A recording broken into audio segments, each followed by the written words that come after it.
In a peaceful world, life was pretty chill, not many worries, you know? Then, out of nowhere, total disaster strikes. Monsters from another dimension started popping up.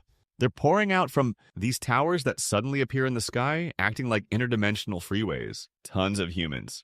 They get wiped out in the first wave of attacks. It's brutal. And after they try to fight back but fail miserably, they're practically losing all hope. But then, in the thick of all the chaos, heroes emerge, ready to fight back, willing to lay down their lives for humanity. Or at least that's how it should asterisk be. Our story actually starts with this shady cult. They're doing some kind of freaky ritual, and surrounded by them, bizarre creatures just watching. However, some of those creatures get hit, because a squad of warriors just showed up to the party. Then there's the Sword Lord, Ray Cheng. He's telling everyone he'll lead the way. He's got backup. George Bill Meyer, the Gravedigger, and Maria Jagger, the Saint. She's warning everyone they need to stop the summoning ritual, but an alert flashes. It's too late. The tower's tier is changing like crazy. A new raid objective for the tower has popped up. Everyone there can see the Season 5 boss. The Pestilence Lord has arrived. Now their mission is to take down this boss. But it's no walk in the park. This boss is wiping out warriors left and right. The Saint, though, she's not giving up. She's pushing forward even though she knows how tough it is. Her friends are watching so many others get taken down, defeated by the enemy. Then Ray Cheng freaks out and takes off running, yelling that he doesn't want to die. But the boss isn't about to let anyone escape. Quickly, it launches a nasty attack aimed right at the Sword Lord, which ends up hitting a whole bunch of them. In the middle of all this chaos, a new warrior shows up. It's our protagonist! And the others instantly recognize him as the legendary Hero King. The moment he arrives, he charges straight toward the enemy. The boss attacks without even blinking. But our protagonist manages to dodge the hit. That just fires up the enemy even more. And then they slam right into each other. The clash! The force of their collision tears the place apart. The Sane and everyone else are totally blown away. The boss asks our hero if he really thinks he can take him on alone. He says the hopes of humanity rest on our hero's shoulders. And not only that, but the boss warns him that his defeat will be a lonely one, drowning in a sea of pestilence, where no one can reach him, no one can help him. But the hero, he says he can't let everyone see all of his powers. That's why he was seriously worried about what to do. The enemy realizes his opponent was holding back. He didn't even have time to react after that. Next thing you know, a massive lightning strike slams into him. The few remaining warriors, they watch eyes wide at what just happened. And seeing their hero king standing tall, triumphant, they realize they actually beat the enemy. With the Pestilence Lord gone, down for the count, they've stopped the world from ending. Again! Plus, they snagged a bunch of sweet stat boosts. The system's chiming in, too, telling Kangen's son, the guys who finished off the boss, that they've unlocked a legendary piece of gear. And because of their victory, the entire world, once more, it gets a 1-year extension on its lifespan. Talk about clutch. This guy is the #1 ranked player in all 4 seasons. Seriously impressive. He's holding down the top spot in the tower raid rankings. Equipment, skills, conquest points. He's considered the king of heroes for a reason. Kangen's son? That guy's everywhere, even on TV. A little girl gets super excited when she sees him. She's his biggest fan. And it's not just her. Tons of people are fans of the hero who saved the world. Multiple times. At the Heroes Gathering, the president asks Kangen's son to say a few words to everyone. He doesn't seem too keen on the idea. But Maria Jagger insists, telling him he needs to give a speech, even if he doesn't want to. She points out it's a live broadcast. They're in a conference room in Geneva at the UN. The top 10 players from this season are all gathered there. He's being hailed as the guy who heroically saved the world and risked his life. But he straight up said he's no hero. He's just in it for the cash. Straight up mercenary vibes. That answer totally stunned everyone, including Maria Jagger. She practically wanted the floor to swallow her whole. Everyone calls him a hero, but he says that's a chapter he closed a long time ago. One day, the world suddenly transformed into a game. Seriously, towers started popping up in cities and on streets all over the globe. Towers! Huge ones, small ones, just everywhere, blotting out the sky. And after a few days, monsters started swarming out of those towers. No rhyme or reason, just slaughtering people left and right. With all this savagery going down, everyone thought it was the end of the freaking world. But then, right in the middle of all that chaos, a glimmer of hope appeared. That's when players started showing up to fight the evil. They hunted monsters like there was no tomorrow. They did everything they could to help people. And because of that, the rules of this new world got announced. Tower break. The phenomenon where monsters poured out of towers could actually be stopped, but only if the tower got attacked within a certain time frame. Specific time frame. So, players with crazy superhuman powers, players who could actually attack the towers, started getting seen as the world's true heroes. Then the Hero King dropped a comment that everyone saw, and it blew up into a huge, messy controversy. He just let it all out in public, speaking his raw, honest truth, holding nothing back. And things were never quite the same after that. Over on the player forums, discussions about this were getting heated. The country's whole player community, which naturally had sprung up because the world had basically become a game, was where everyone shared intel about each raid, and where players could trade items and stuff. Even Hero King himself used to lurk on the forums anonymously. That is, until he almost got busted, all because of one slip-up. He stepped away from his computer for a sec, just to get a breath of fresh air. But then he noticed a whole crowd staring up at his apartment. They'd figured it out. And from then on, he couldn't even leave his place without getting swarmed by reporters. They'd surround him, bombarding him with questions about his latest public address and everything. Kong's saying the celebs on TV are a bunch of drunks causing trouble. He's asking if he even knows how to do that asterisk. So, he wants to pay them back with some awesome entertainment. The reporters are totally confused about what Kong means, until they start feeling something strange. A huge tremor shakes the ground. The hero system is warning that the next season is about to kick off. Whoa! And the tower structure is currently being formed. Also, players can enter the appropriate towers. After reading the info, through the portal on the tower's ground floor. As the break gets closer, the floating tower will get nearer to the ground. So they need to pay attention to the tower's height. And with that, to charge the tower and protect the world from being destroyed. But Kong Yun is the only one who isn't freaking out. He just hands out some flyers and bails. After that, he gets to where he's going. He comments there aren't even any rats around, just like he expected. The first day of the season is chill. His system pings him, saying most of the monarchs are stoked to see the monarch contractor. The clown, the Iron Monarch, is cracking up and giving his blessing. The one who abandoned his sword. The Blizzard Monarch is chuckling. She's giving her blessing to the one who brought the mirror. Kong tells them to keep laughing. Meanwhile, his system alerts him. His swordsmanship aptitude has gone up.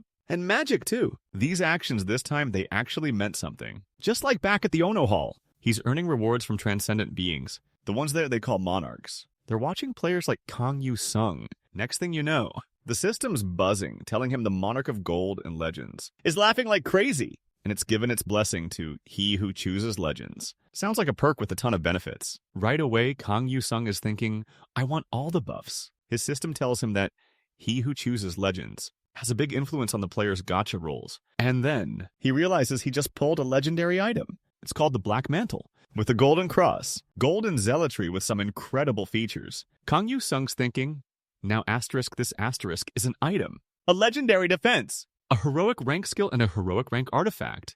With all this, he's more than ready to take on the tower. His system alerts him that the Monarch of Gold and Legends has withdrawn their blessing. The one who chooses the Legends and had blessed his t-shirt business? The moment Kang Il-sun enters the tower, he's already facing some enemies. This tower is currently overrun by the Moon Ketchup Orc species, and his goal is to defeat the Orc boss on the highest floor. So Kang Il-sun wonders, should he test out his heroic rank skill right now? With the skill's incredible attributes, he activates the Frozen Sword. It even boosts his compatibility with ice, giving him an added effect and a freezing breath. Kang Il-sun thanks the Monarch of the Blizzard for this, and he unleashes his new skill, charging into the fray. As he attacks, he practically conjures a blizzard of ice against the orcs, freezing a bunch of them solid. Even with their superior numbers, the enemies can't stand toe-to-toe with our hero. After freezing them all, he pushes forward. But wait, there's more. His system alerts him to the rewards he's earned. Kang-il-sun totally crushes the first floor with flying colors, and he wonders to himself if he has to save the world. Asterisk again, asterisk. Our protagonist's system chimes in, letting him know he's reached the second floor. But when he gets there, he's in for a surprise. A whole horde of orcs is setting up camp. Then one of them senses an unfamiliar presence. He shouts that the warrior is here, and that he's going to lead them to Valhalla. They're about to fight with honor and probably die. Our hero just tells them to hold on a sec, because he's going to send them straight to paradise. A little while later, the fight's already over. He gets to the next level. He's digging leveling up, it feels awesome, but he's wishing he had a rest stop somewhere along the way. Lost in his thoughts, the system dings with a notification. The War Song Guards are blocking the path forward to the boss's room. He thinks this is a perfect way to get everyone riled up to face the elite monster that he is. Right after that, his system chimes in again, saying the Steel King is blessing the War Song Guards. War Song Guards. The orcs are feeling that blessing, getting super hyped for the fight. They're shouting that Valhalla called the guard, and they're coming for the warrior who's going to lead them there. Over there, they're chanting some ketchup song. Weird. And something about steel for the Steel King? Okay. Our hero's saying these enemies are giving him absolutely no breathing room. But he doesn't seem bothered, just barrels right into the attack. Then, mid-fight, he notices something's off. One of the enemies charges at him, totally enraged. Forces our guy to backpedal for a sec. But he doesn't give up, he keeps hammering away. Except, he realizes his attacks just aren't cutting it. Okay, so if this enemy's an elite warrior, he's probably resistant to ice. Time for a tactical retreat, gotta figure out a strategy. More specifically, he needs to land a one-hit KO. A perfect strike, but he doesn't have the right skill for that. Right now, with his specs and gear, he's basically in the semi-final class. The real game changer is creating the Frozen Sword. A heroic rank ability, sweet. Besides, it's a heroic artifact too. So, our hero pulls up his inventory, but he's not sure if he's strong enough to use this thing. The system's warning him it's risky to even try. It claims that those who don't act can't go to Valhalla. Not wanting to wait any longer, they throw their... So our hero's like, no time to hesitate. And he activates his artifact, the Frozen Heart. Because of this, the essence of some seriously powerful ice magic is detected. The ice effect of his equipped skill cards just got a huge boost. Kong wonders why settle for crumbs when you can have a goldmine of items? The enemies are screaming for war. Looks like it's war. Again. And they come at our hero with everything they've got. But what they didn't count on is their opponent, summoning an ice armor. And that's not all. The hero's attacks just got way stronger, allowing him not only to crush his enemies, but also level up. Kong just got a whole lot stronger. Now he's using his ice sword to fight back, blocking every enemy blow, freezing them solid, right in the middle of the fight. He's even shattering some of their weapons. Now our protagonist is totally relentless, leveling up with every single enemy he takes down. The orcs aren't exactly thrilled about this. They just keep coming, attacking nonstop. But Kong isn't backing down. He's using every ounce of his strength too. He sends those enemies flying. Now he can conjure up more than one ice weapon at a time. One of his enemies even notices it. But before he can do anything about it, he gets taken out just like the others. The protagonist's agility is just insane. His enemies can barely even see him move. After it's all over, our hero declares, "That's it," saying that this floor's stats were totally off. Seeing there's only one orc left standing, he decides to unleash his finishing move. And with that, he defeats every single enemy. And boom, he levels up again. His system gives him the heads up. He's getting one random skill card pack. Sweet! Bonus time. Plus, he just snagged 1,000 achievement points. Cha-ching! Our hero checks out the card he got. New skill alert, it's called Stab. Yep, that's the name. Stab. He's not exactly thrilled. But hey, better than nothing, right? He equips the skill and notices the effect just got a whole lot better. Significantly better. Okay! He pushes on to the next floor and runs into a girl. She's pretty surprised to see him. Still alive. Our protagonist feels bad he didn't meet her expectations. Awkward. But the girl says it's a good thing. Because, hey, he can only sell stuff while he's still kicking. She's the brains behind creating the Mechanical Equipment King. It's a mouthful, but basically, it's an automated vending machine type of thing. And she tells our hero to use everything he's collected before he bites the dust. So naturally, he's gotta check out the item list. The girl pipes up, saying if he buys a card pack, a legendary card is guaranteed to pop out. He says he believes her. But first things first. He grabs a speed potion and a fire potion. Gotta go fast, gotta burn things. The girl keeps pushing the card pack, like seriously, buy it. But our hero just gives her the cold shoulder and walks off. Ouch. After that, he hits the final boss level. The boss asks if it's finally time. Time for war? He tells our hero to fight with honor and die.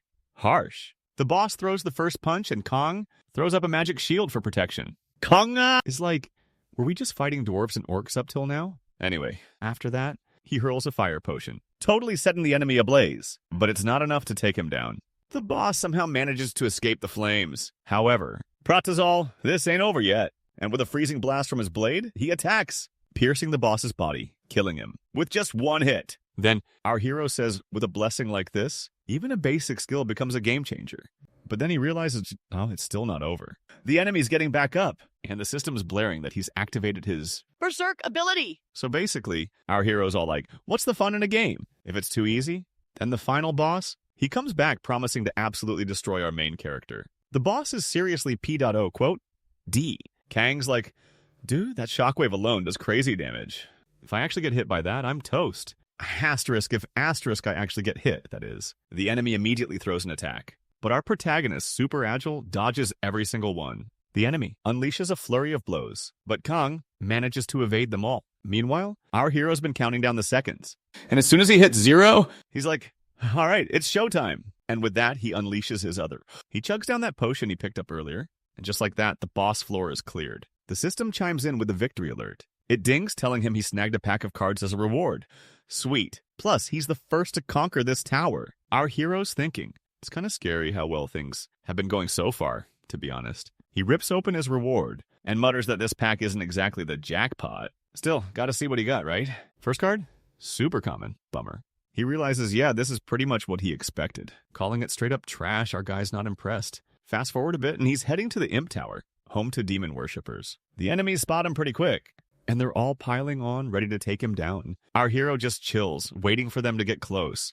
Then, bam! Ice attack! He's just mowing down as many enemies as he can, and you can tell he's having a blast doing it. Because his whole goal here is just to level up his skills, plain and simple. Once he wipes out that wave of baddies, another one crashes in. This time, a whole bunch more of them show up. But for our hero, no sweat. He tells the enemies he's going to breeze right through them all. No problem at all. And just like he said he would, he unleashes his ice powers. He takes out all the enemies with total ease. And not only that, but his ice skills level up even higher. Then suddenly, the system alerts him. The tower boss has appeared. The Erectic Imp? LOL. They want to honor the Demon King, splattering his opponent with ketchup, aka blood. Then the leader yells to his loyal followers, ordering them to hurry up and charge at our hero. But as they try, they get wiped out fast. Kong's ice magic is way stronger than their attacks. The protagonist's system alerts him that the chilled status effect has been applied to the tower boss. With that, Kong declares that the enemy showed up just in time for him to test something out. The system reveals that the glacial synergy buff effect has increased the number and types of weapons created. Basically, our hero now has a bigger arsenal of icy weapons he can create. So he decides to put this theory to the test. He's conjuring up a bunch of ice spears, and then he hurls them at the remaining enemies. The little imps were already at a disadvantage. Now they're just frozen punching bags. Kong shows absolutely zero mercy to his enemies, and after wiping them all out, he completely clears the tower, which means he gets some sweet bonuses, including an equipment ticket. But since he's already rocking a legendary item, this one's basically useless to him now. Our hero's thinking that the frozen blade doesn't seem to be getting any weaker, even when he splits it into multiple pieces. So far, he doesn't feel any difference with 8 of them. That's when the system tells him to greet his shadow, because one of the tower's factions. They were super impressed by his performance, by the way. The system breaks down the whole deal for him, going into detail about what this organization actually is. Then he meets the Shadow Council face-to-face. The head honcho of the council says they remember our protagonist and asks if he'd like to meet his shadow, again, to join their whispers. Kong thinks, that doesn't sound too bad. He answers that, yeah, he'd really like to join them now. But there's a ton of other factions out there that are desperately trying to take down the Shadow Council.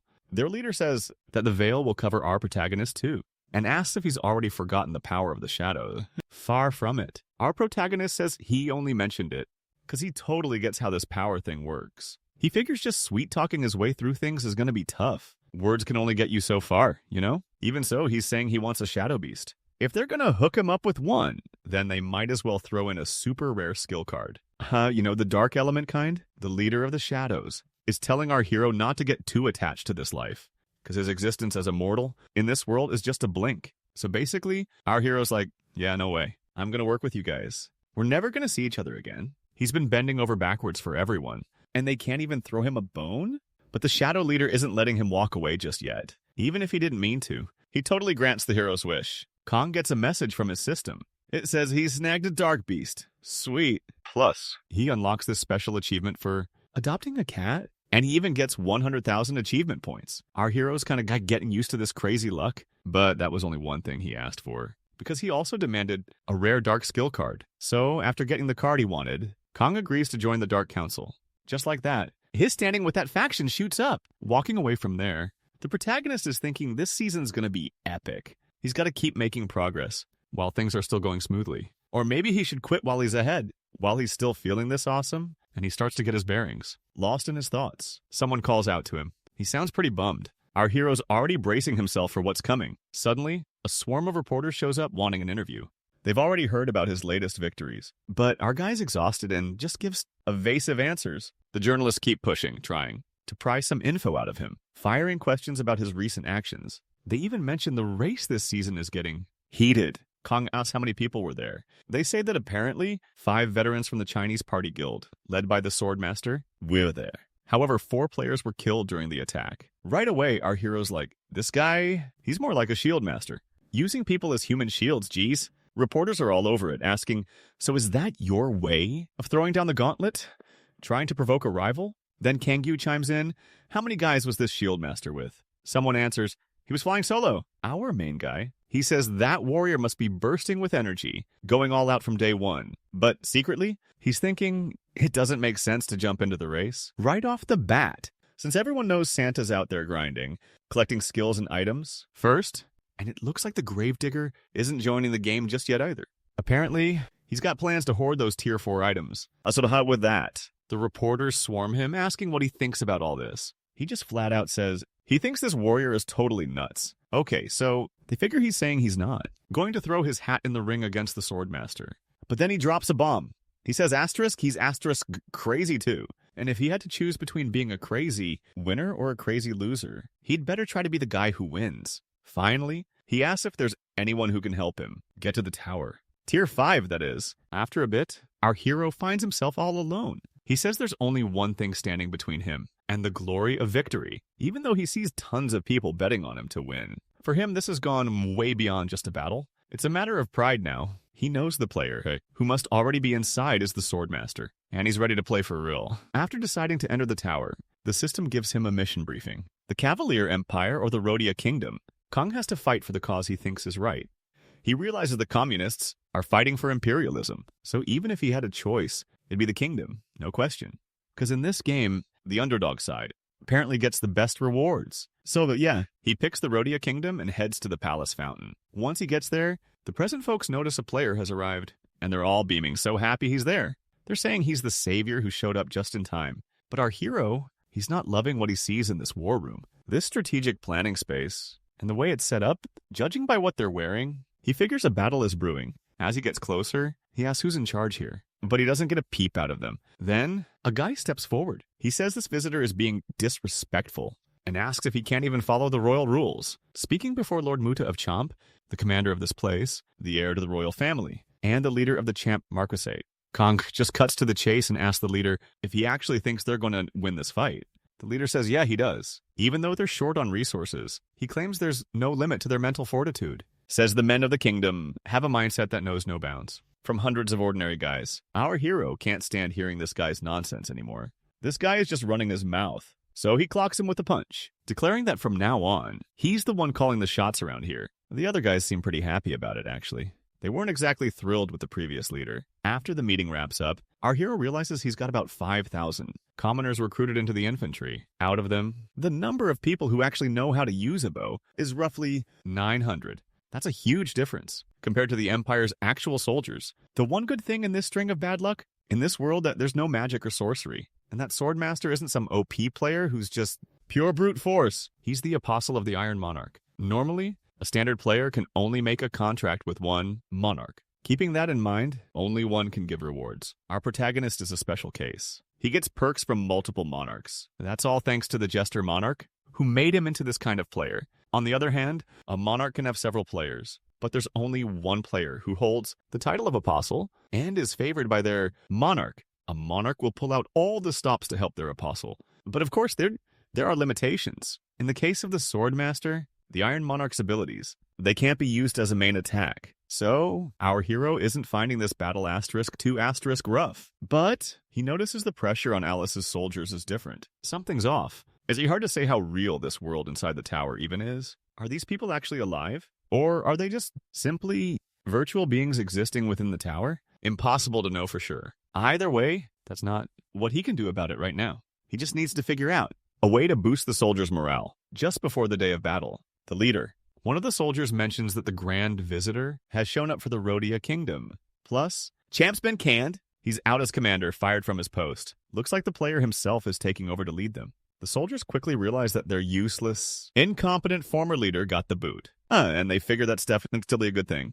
That alone was enough. To get their spirits soaring, Kang realizes he was stressing out for nothing. But then, he notices a change in the atmosphere. One of the soldiers shouts out that the Empire's launched an attack. Right now! The archers get ready to fire. They let loose a volley of arrows at the enemy forces. One archer says that the Imperial Army's offensive is strong, because they're positioned right in front of the gates. If we can take them down, it'll totally wreck the enemy's advantage. Our hero chimes in saying Shadow Beast is way too grand a name. He thinks Black sounds much cooler. Then turning to Black, He tells the beast to show them what it's got. The enemies are all, what is that thing? Because they suddenly realize there's something huge and dark looming on the castle walls. Their leader shouts, no matter what, don't need to break formation. But then even he notices something's up. Before he can even react, Black strikes, catching them completely off guard. The enemy army starts scattering like crazy after the attack. Their leader yells, forget the castle walls, just run. But before they can, everyone's frozen stiff. Kang says Black was pretty hungry and now it's chow time. So this shadowy creature starts gobbling up everything in sight. Meanwhile, the rest of the enemy army is clashing with Rhodia's forces. And get this, our hero's attacking from afar, perched up high on the wall. But then he realizes, the Swordmaster? He's nowhere to be seen. The Master believes showing your presence is a double-edged sword. It boosts your allies' morale, sure, but at the same time, it gives away your location to the enemy players. But this isn't a battle where lives are on the line.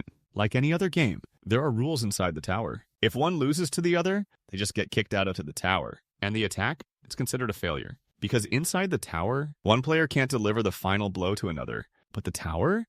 Oh, the tower asterisk can asterisk finish you. Our hero figures he's not going to die inside this tower. But that doesn't mean losing here is okay, not at all. He's starting to get his opponent's game plan. The Allied forces got a major morale boost, but that doesn't automatically mean they've won. Some time passes, the fight's nearing its end. But the opponent still hasn't shown his face. Which makes our protagonist wonder, is he even going to appear? Not until everyone else is dead, maybe? And then something totally unexpected happens. The swords of the fallen soldiers start to move. The Rhodian army has no clue what's going on. Right in front of our hero. He figures this has got to be his opponent's move. But the question is, that's where he snagged a heroic rank skill card. Heroic! He figures it might just be sheer luck. Or maybe even that the monarch himself granted him this ability. Kang gets attacked, but he dodges it. Meanwhile, he realizes his opponent's been plotting this for a while. But he says he's been preparing too. He wasn't just messing around. He was waiting for them to strike. He even tells his opponent it's too late to make a move now. His level up is complete. Then, more enemy. Soldiers show up. Our hero realizes he's the target. Looks like the tables have turned on the battlefield.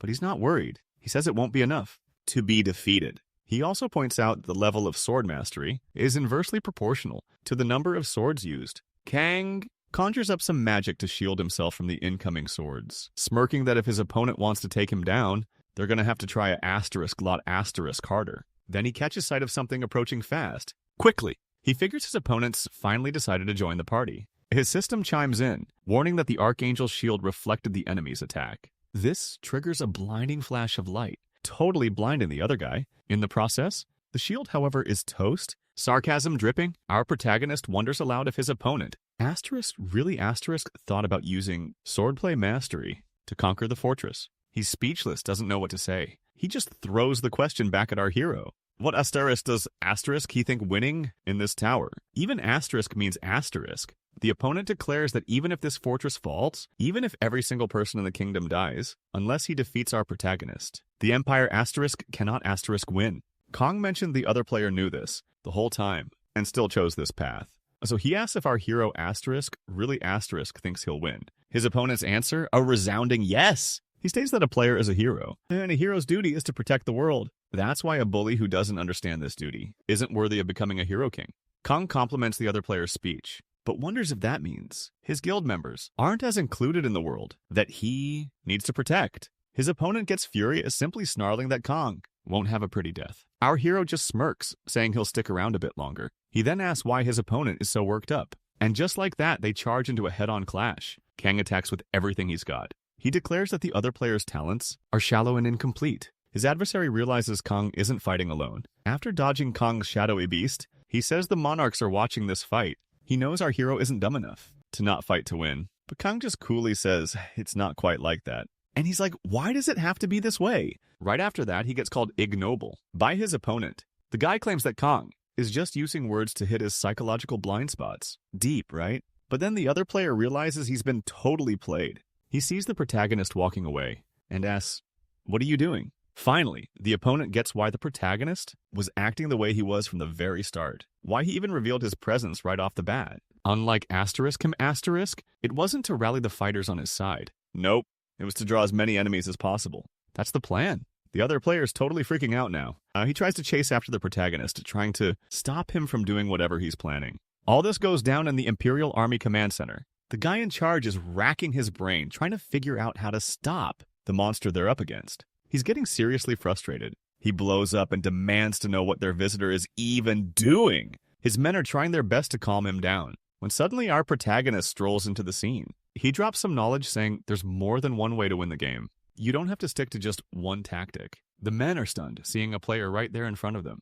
They're wondering if their gods have abandoned them for good. They know they gotta protect the Duke and Marmot no matter what. But they're totally outmatched by our hero. Kang just wipes the floor with them, easy peasy. Then someone else shows up. A rival player! He's watching our protagonist beat up his allies, and he is not happy about it. Kong's thinking he should have stripped the officers of their clothes and hidden them amongst the soldiers. He's just saying what he needs to do. Pave the way for the Empire's advance. His opponent should have known that, especially with that taunt. The opponent is absolutely furious. Meanwhile, the protagonist's system alerts him that he's completed the siege of Palas. All the key leaders have been taken out. The rest are choosing to retreat. Even so, the other player is still thirsty for revenge. But Kang, he's only worried about the sweet rewards he's about to get. After wrapping up this mission, his system's showing him the options he has. So, ironically, he thanks his opponent for making this all possible. Even with a death threat hanging over him, he totally dismisses his opponent.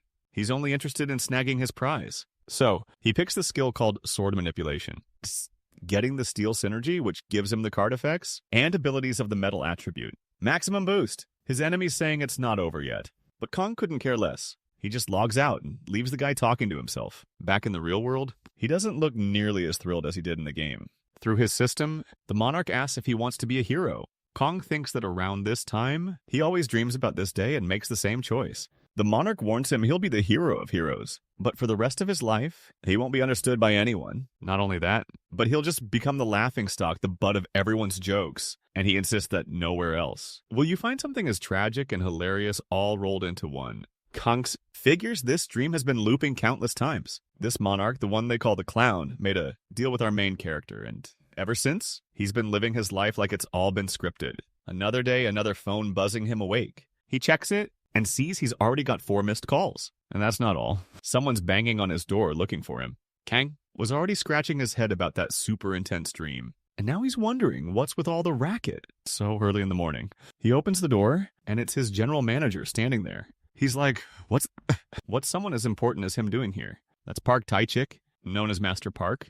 And they say our hero got cocky, raising his head up high, just because someone was a little tough on him. Park's a top 30 ranked player, no joke. He made a deal with the assassin monarch himself. But he's even better known by his player nickname, Deathblade. Plus, he's the general manager of the National Intelligence Agency, taking direct orders from the Blue House. Seeing him up close, Kong says the manager looks tired, asks if he had to run a bit too on the first day. Of all days.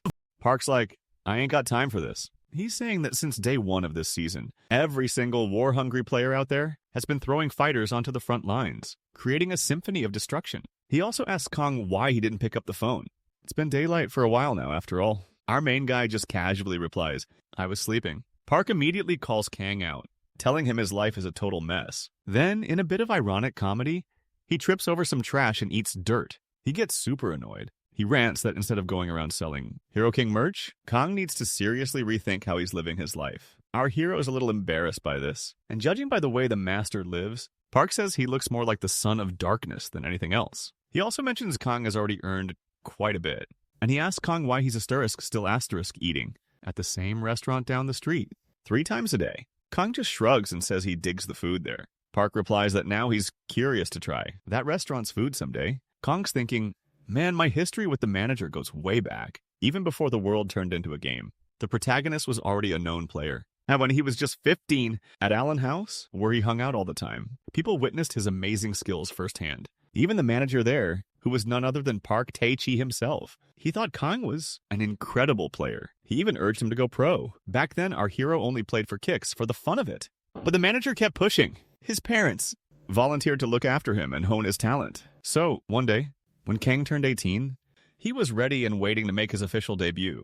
But before that could happen, the first season of Peace came to an end. Along with that came the first tower breach they'd ever faced. Kang, like everyone else, was totally freaked out. He witnessed firsthand the horrors that came with it, and he almost bit the dust that day thanks to one of the towers. But luckily, someone was there for him. Manager Park showed up and fought for him. Thanks to that, he defeated the creature, giving them both the chance to escape together. Meanwhile, though, our main character suffered a huge loss. He lost both his parents on the very same day. Talk about rough. All alone in the world. He was totally devastated. But then Manager Park stepped up and became his hero. They forged this amazing friendship, and it's still going strong today. Okay, back to the present. Kang asks the manager what he wants at his place. He replies that he's there because of the association. Our protagonist asks if the association is asterisk. Still asterisk, trying to use him.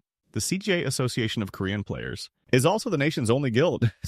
Big deal. It's this super powerful organization that runs all the players. Park asks Kang if he knows about the Player Academy that the association built last season. Our protagonist, he's asking if he's talking about the slave factory. That's the one. Park says that apparently the first graduation exam is happening in a week, and they want to bail, but he figures our main guy won't. He says he just wanted to give him the heads up, claiming that Kang doesn't need to bother with stuff like this. But to his surprise, Kang says he's going to show up. Says it would be good to check out the new blood, the ones who'll be carrying the nation's future. But there's a condition. If he's going, he wants the association to change the exam date to the next day at 5 in the morning. The next day, 5 minutes, we'd like to lecture the The academy's packed with participants. One of the people there already knows about our protagonist and that he's going to be the one grading them. But another guy figures that, whatever, everyone's going to graduate anyway. He's just not thrilled about having to do this at 5 in the morning. He calls our hero arrogant for even choosing this time. The president of CJ asks what Kang thinks of his students. Our protag says they've been pampered from the start. Alice Ungo gets a little flustered, but politely asks the protagonist to evaluate her students carefully. Kang just says the conditions are the ones that were already laid out. With that, he agrees to test these newbies' strength. So, the final call on your graduation. Yeah, that's going to depend on him too. Even catching a hint of that I'm better than you vibe. The president agrees to let our main character do things the way he sees fit. He thinks his plan is totally foolproof. I mean, it's still early in the season, and these students are seriously talented. So even the Hero King won't be able to do whatever he wants. But not so fast. Lee Seagull changes his tune pretty quick, because he sees it with his own 2 eyes. Those students he thought were hot stuff are getting completely wrecked by our hero. After taking them all down, Kang stands in front of a totally defenseless girl. She's already crying, thinking she's failed, but the hero tells her she passed. The girl's like, how did I make it? He tells her it was pure dumb luck. Guess you were the luckiest of the 11, he says. So yeah, she's the only one left standing. He tells her to remember this. Luck is everything for a player like her. That's all for now, he says. He congratulates her on graduating. Then he straight up orders the cameras to be turned off. He's furious. The director pops up all, what's the meaning of this? But our hero just throws him for a loop. He says he knew the director's intentions from the get-go. He points out that all the students, they're all relatives of association executives, or they have some serious connections. So yeah, he figures he was brought here to test their progress and collect data on them. Kang Sing, the director wants to snatch up those hackers, the ones who couldn't hack it, so to speak. He'll graduate them just to use them as his personal attack dogs. Kang pretty much calls the entire organization a bunch of rotten people. Watching this just makes the president's blood boil. Lisango, they're asking what would some arrogant punk like him even understand? Claiming he's not a hero just because people call him one. They also say a player is just a weapon for their nation, and not just in Korea, but in other countries too. So, what they need in this new world is a war hero. The president says our protagonist needs to understand the situation and cooperate too. Kang just thinks these people are idiots who don't get it. Nothing happens until someone rushes up to the president. They tell him they've got a major emergency, and just hearing what it is, President Lee Seagull gets seriously freaked out. Unlike our protagonist, who, ironically, drops the bomb that the Player Academy is shutting down. Just 1 year after it launched, a video got leaked, exposing some seriously dirty secrets about the organization. And Kang says the head of the National Intelligence Division is backing him. That's how he got his hands on this stuff. Now, the president's reputation is going down the drain. Lee Seagull is absolutely furious with our hero. Kang uses his provocation skill and just makes the president even angrier. Through this, his system alerts him. The clown, he's super impressed with our contractor's moves, so he decides to give him a gift. Right after that, our hero gets out of there, outside. He thanks his contact and asks if everything's all right. I mean, hitting the association like that, the National Intelligence Organization, went hard. His contact says, yeah, he's good. The government doesn't like them either, you see. His friend says the government and the association, they're always at each other's throats. Kang's loving this. He tells his buddy to give him a ride, specifically to the Tier 5 tower. A little while later, our protagonist rolls up to the spot, and his system dings telling him the journey, the scorching heat and biting cold of the desert, awaits him. Quickly, he gets whisked away to the mission site. There, some of the locals are being ravaged by some seriously nasty creatures. Seeing this, our hero remarks that players showing up inside the tower's domain always seems to happen at just the right time. So, players basically appear as a kind of savior. Because of this, their presence makes them seem even more legendary to the natives. He goes all out, smashing the enemies to bits. The locals instantly see him as a beacon of hope. He tells them that they can call him whatever they want. They see him as some kind of priest of light, someone sent by God himself, bringing hope. But Kong's got a bad feeling about this. Anyway, he asks if there are any threats besides these monsters. They tell him this is Divine Kingdom territory. There's no need to worry about a heretic invasion. Plus, it'll take 3 days to reach their destination. Our protagonist isn't thrilled about that. He's thinking he should have rested a bit more before rushing into things. Anyway, he tells the others to get some rest. He assures them that with him around, the monsters won't be a problem.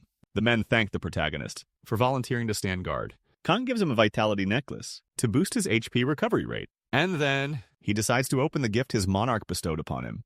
Through this, he scores a superior rank growth stone. Sweet. He immediately praises the item.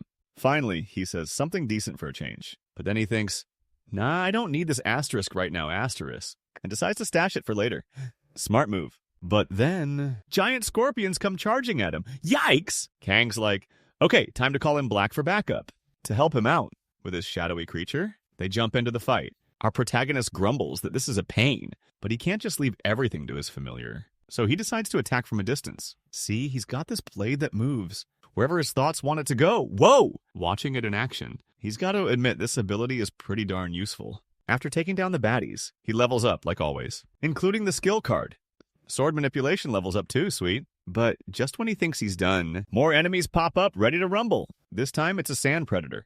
A fully grown one, no less. Our hero figures he's not getting any sleep tonight, but he's not scared of this guy. He's got Black to take care of it. While his shadow creature does the heavy lifting, he hangs back, attacking with weapons controlled by his mind, piercing the worm from all directions. Our protagonist barely even moves a muscle. He doesn't need to, not with these weapons. He takes down the enemy with total ease, using his ice abilities.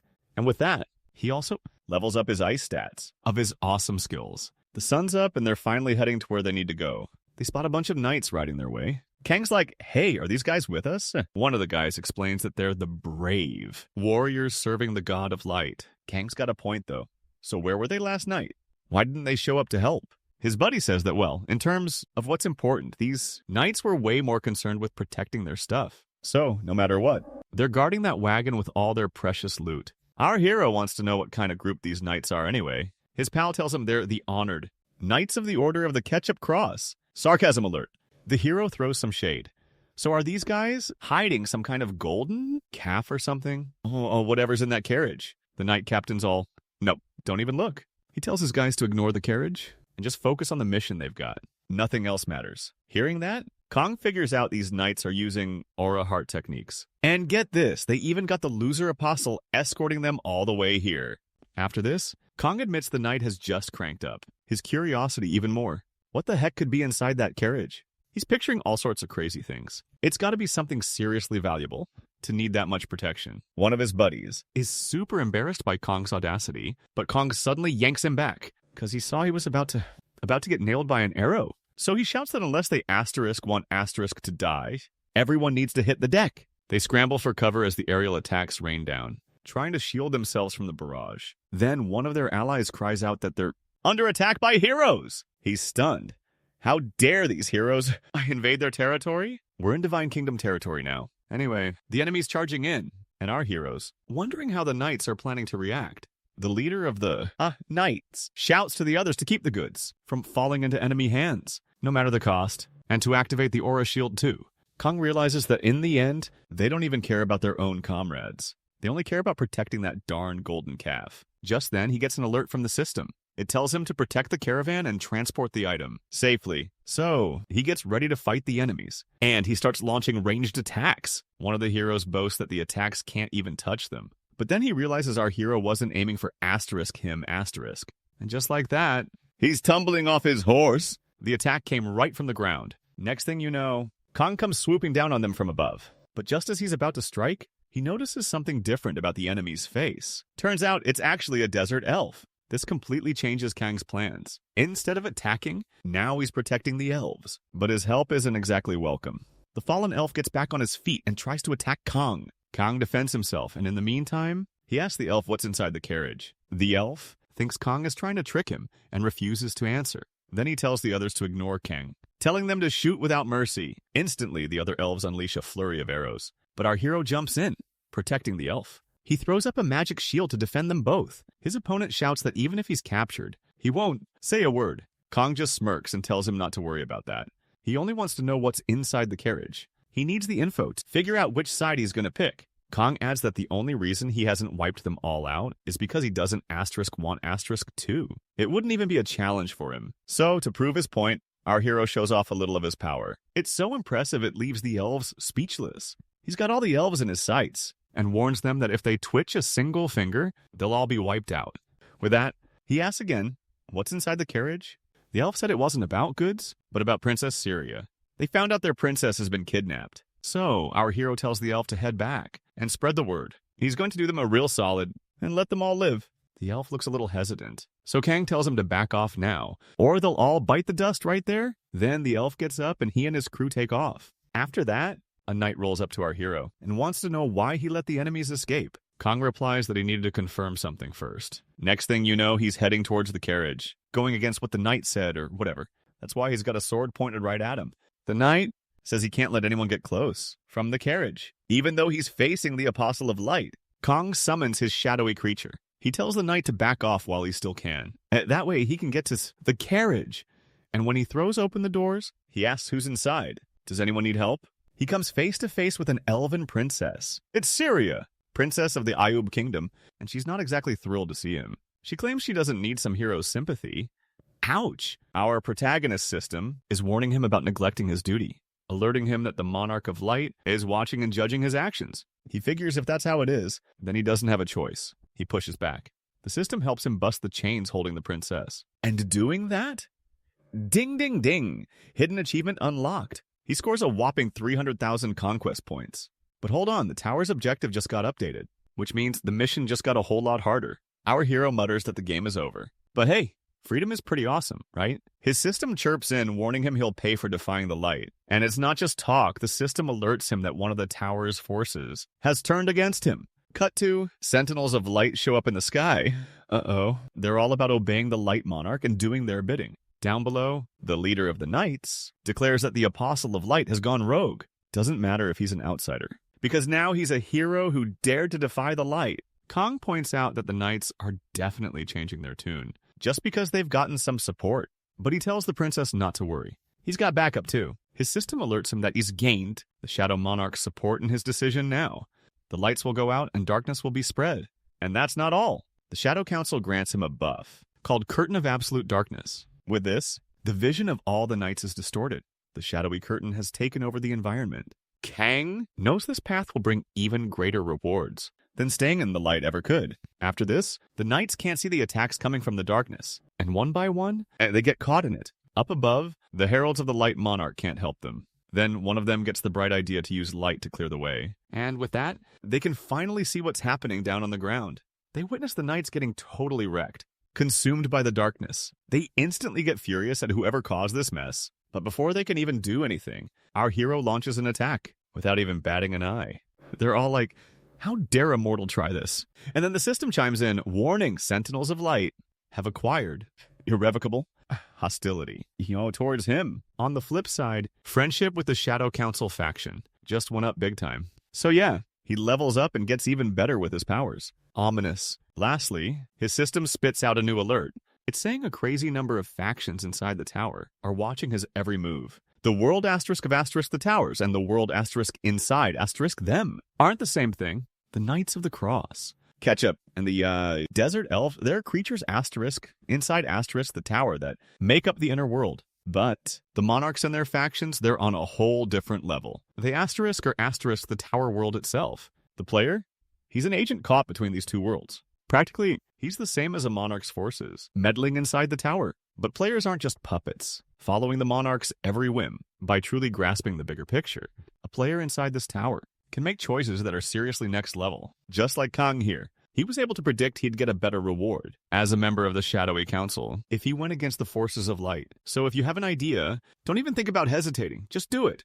Because seriously, even the big shots, the monarchs themselves, can't just defy the rules and limitations that hold them back. It doesn't matter how much the Sentinels of Light hate him for going against their monarch. As long as this place is a Tier 5 tower, no angel above rank 8 can come down from the heavens. Because those are the tower's rules. Therefore, only the heralds there attack the protagonist. But due to the darkness, their vision isn't very clear. Soon, their attacks end up hitting their own knights, allies. Kong thinks they don't care about their allies, but the followers of light themselves aren't so different. And to the protagonist, it makes sense that they have this outcome. Anyway, Kong states that his vision became clear for an instant. He thinks the powers of the buff are incredible, but the enemy is quite strong. So first of all, he needs to do something before it's too late. Soon, Kong, he rushes to the princess, pulling her out of the danger zone. Then he calls out to Black and gives her the gift he got earlier to help her protect the princess. With that, he uses the higher-ranked growth stone on his partner, boosting the shadow creature's power even further. The princess spots an attack coming and yells a warning to Kong, but he didn't even need to react without the princess even realizing it. She was protected by the shadow creature. It absorbed the attacks raining down from the sky and bounced them right back. Next up, our hero thinks, awesome! His strategy totally worked. Unlike him, the enemies are all, that's useless! They brag that those blades can't even touch them. Kong's not listening, though. He just keeps pushing forward. The Heralds of Light are gearing up for another attack. One of them gets right up in Kang's face, a close-quarters fight. Our main guy tries to come in from behind, catch them off guard. But the enemy's quick, dodging the hit just in time, which forces Kang to rethink his strategy, figure out a new plan. He realizes that facing them head-on is throwing him off balance, so he wonders, does he even need to move while fighting? When the enemy attacks, Kang realizes this fight is way tougher than he thought. He's questioning how they're so fast, even with the debuff, whatever that is. But there's no other choice. He's just got to keep fighting, until in a moment of distraction, he gets hit by the enemy. Ouch! His immediate thought? Flying around is seriously annoying. So Kang, he's thinking about wiping out all his opponents in one shot. So he's considering using his secret weapon. But one of the heralds is like, nope, not gonna let that happen. Leaving our hero scratching his head, unsure what to do. Until bam! Out of nowhere, Kang gets hit hard. He starts licking ketchup like crazy. Yeah, you know, blood. And he realizes if this keeps up, he's toast. His weapons start going haywire, out of control. He just can't concentrate anymore. And because of that, his enemies smell blood in the water. They see their chance. Time to end this once and for all. But then the Proto system chimes in, saying that the Blessing, battle-tested adventurer, is locked in at 100%, even though there's a less than 50% chance of the Blessing's effect actually kicking in. The one who deceives death. It's activated just like that, making the hit he took totally useless. Just like that, the Radiant Sword's location is locked on. Next up, the Herald's leader realizes something's seriously wrong. He yells for everyone else to fall back, but Kong just smirks and says it's way too late for that. Because right after, he summons a crazy number of swords, mind-controlled blades of doom, and sends them flying straight at the enemy, declaring that it's time to finish this. Boom! Every single herald gets hit head-on. With that many swords coming at them, they're completely taken out of the fight. Some even try to run from the onslaught. But our hero goes after the stragglers, and takes them down super easy, until the fighting finally comes to an end. He levels up for taking everyone down. Even so, our main guy looks pretty beat. Since the buffs disappear, the second the fight's over, Kong looks around and sees all of the bodies of those who perished. Amongst it all, his buddy shows up and he sees that, after all that, Black is okay. Not just him, but the princess is safe too. As he gets closer, she asks him why the heck he'd betray his own people and go so far for her. Kanga replies that the rewards for doing it are just way better. Syria wonders if he has zero empathy for his people, and if he plans to ask for a ransom for saving her life. Our protagonist, though, just drops the bomb that he has a severe illness. One that makes him hate humans. Ouch. He sees the princess is visibly shaken by this, and apologizes for not taking her questions seriously before. A few days later, on the border between the Elven Kingdom and Yub, they show up on horseback. Syria says she owes our hero an indescribable debt, and thanks him for his help. Kong's all like, nah, I just did it for the reward. So the princess offers him something, a necklace. The system pings saying he's received a symbol of trust, an accessory of unknown rank. But it's definitely a special item, even if he doesn't know its true value. Looks like this might come in handy someday. A while later, our hero's on a train, heading somewhere. He's pulling into Busan Station. He just got a favor request from his friend. Kong asks if something's going down there. His friend says, not yet, but soon, and he needs Kang around when it does. Natasha Shivanova, a seriously notorious criminal, known internationally as belonging to the black players. She's been hunted by the Russian government, and she's slipped in through Busan. She'd also gotten into farming those towers, you know? She had 4 of her best people with her doing the heavy lifting. On top of that, she was packing the legendary skill card, the Curtain of Absolute Darkness. Serious stuff. So, getting off the train, Park asks our main guy, hey, there weren't any zombies, right? He's like, nah, all clear, just hoping someone's gonna pick me up. Park then tells him, listen, I just got some info. About that tower, the Diva Nova, Gang went into... Yeah, I'm gonna send Kang over there to check it out. So basically, Tang knows he's walking into some serious trouble, an apocalypse-level tower. Tier 5 zombies, no less. He doesn't waste any time going in, and he already had a feeling this wasn't going to be your average tower run. Not with that Tier 5 rating? His system blares an alert. He's got to survive the hungry infected, the famished ones. And oh yeah, also Tylela's super secret maintenance squad. The enemies our heroes facing are, seriously, weird. Which is why he's even questioning if calling them zombies is right. Then, out of nowhere, Black makes a move, even though our hero didn't tell him to do a thing. Nothing! This shadowy creature is clearly being drawn to something, because when he's face to face with the enemy, his hunger and urge just go through the roof. He straight up appears behind the monster and devours it. Next thing you know, he transforms into a giant freaking whale. Kong realizes that eating the growth stone, wow, his cat really changed. After scarfing down the target, Black seems super satisfied. Until Natasha Ivanova shows up. She says she's been waiting for our hero. She even calls him the hero of heroes. Smooth. She claims someone like Kang wouldn't just leave a villain like her alone. Kong says he knows exactly who Natasha Ivanova is. An associate of the Red Mafia. The one the Russian government was after. And she infiltrated Busan port with her cronies. Sneaky. Natasha asks if he's planning to throw her in jail. He says no, but he's curious what she's so confident about. Why so relaxed facing an enemy? This criminal seems to think the intelligence service's opinion. Russian foreign agent. He thinks about her. His assessment of her? Not good. Kong figures her little gang is probably made up of Zaslon members too. He deduces their plan. Corner him and leave him for the zombies.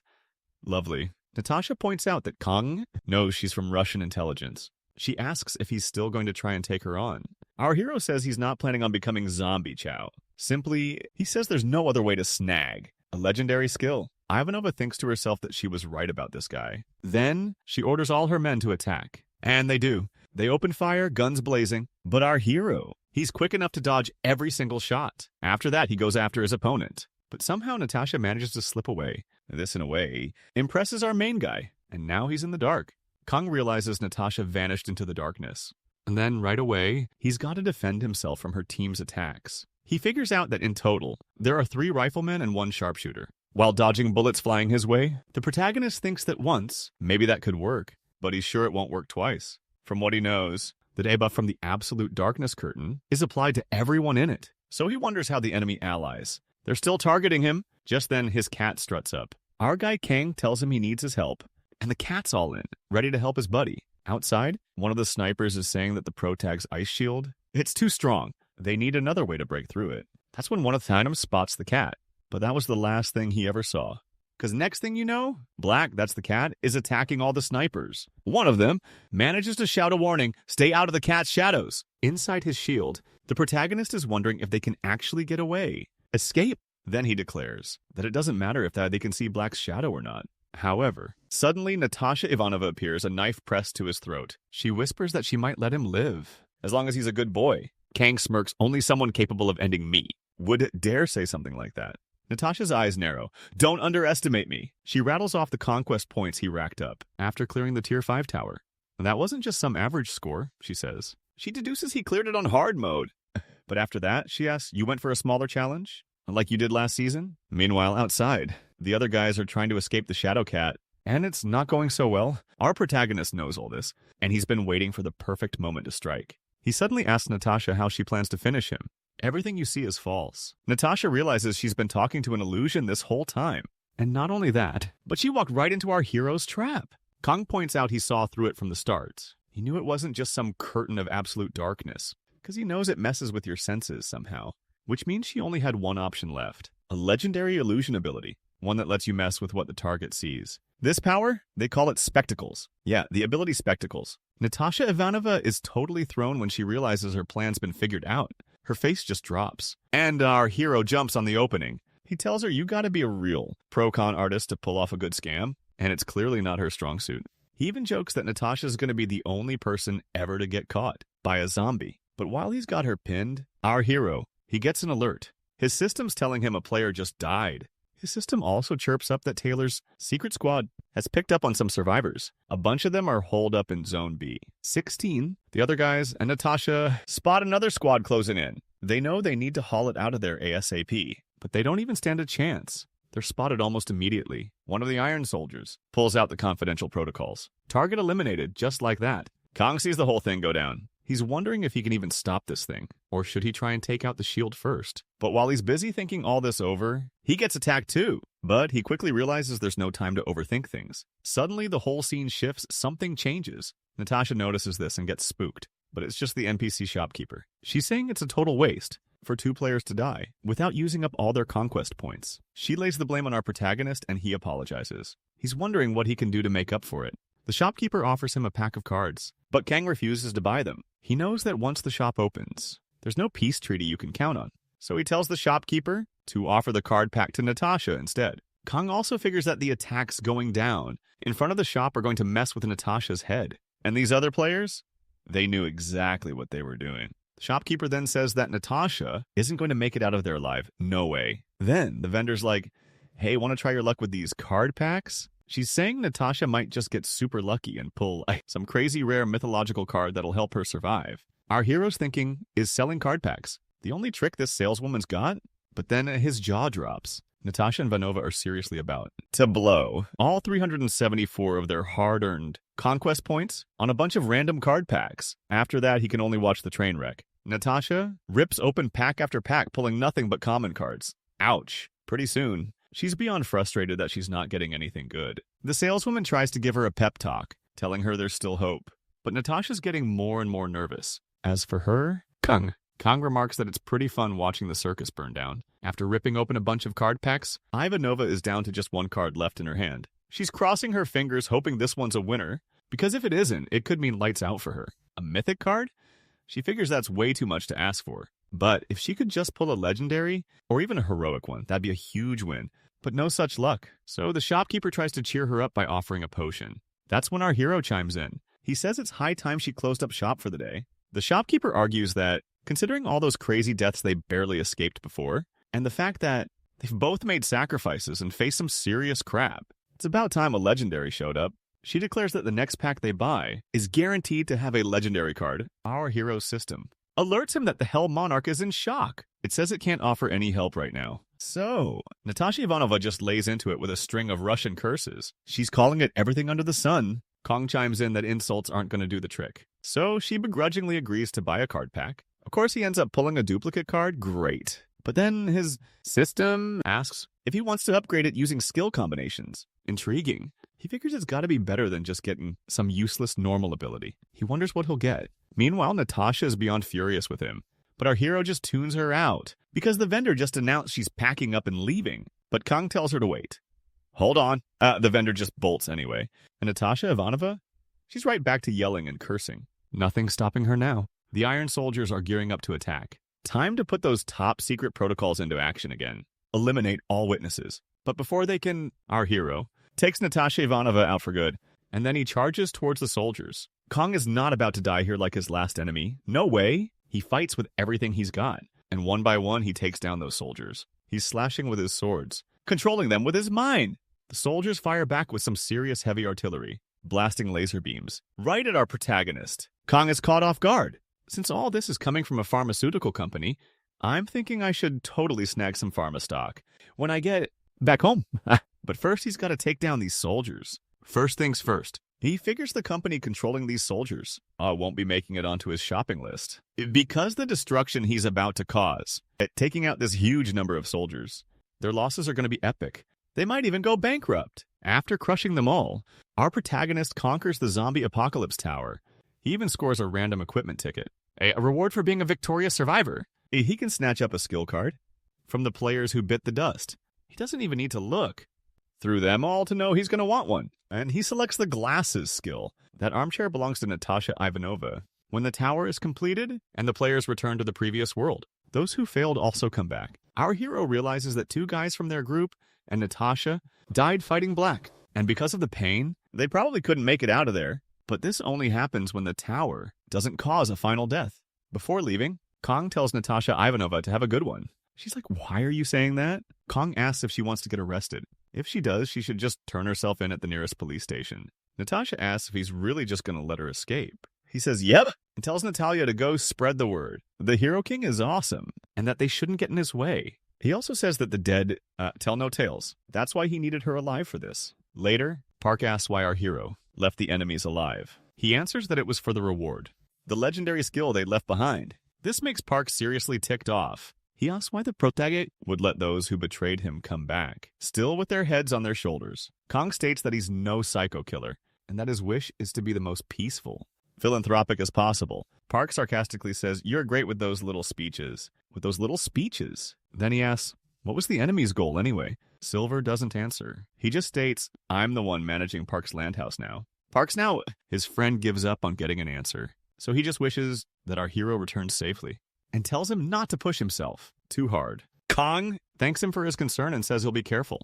In the world, inside the towers, players are called many things. The same goes for this place, where he's called a hero, but he thinks that in the end, players aren't heroes. He figures they're just war heroes. End of story. Like Natasha Ivanova, you know? There are those who've taken out the enemy right here at home without even flinching. But that's not the kind of hero he wants to be. Because honestly, he doesn't think there's any such thing as a real asterisk hero in this messed up world. Then bam, he gets recognized. And he realizes he totally slipped up.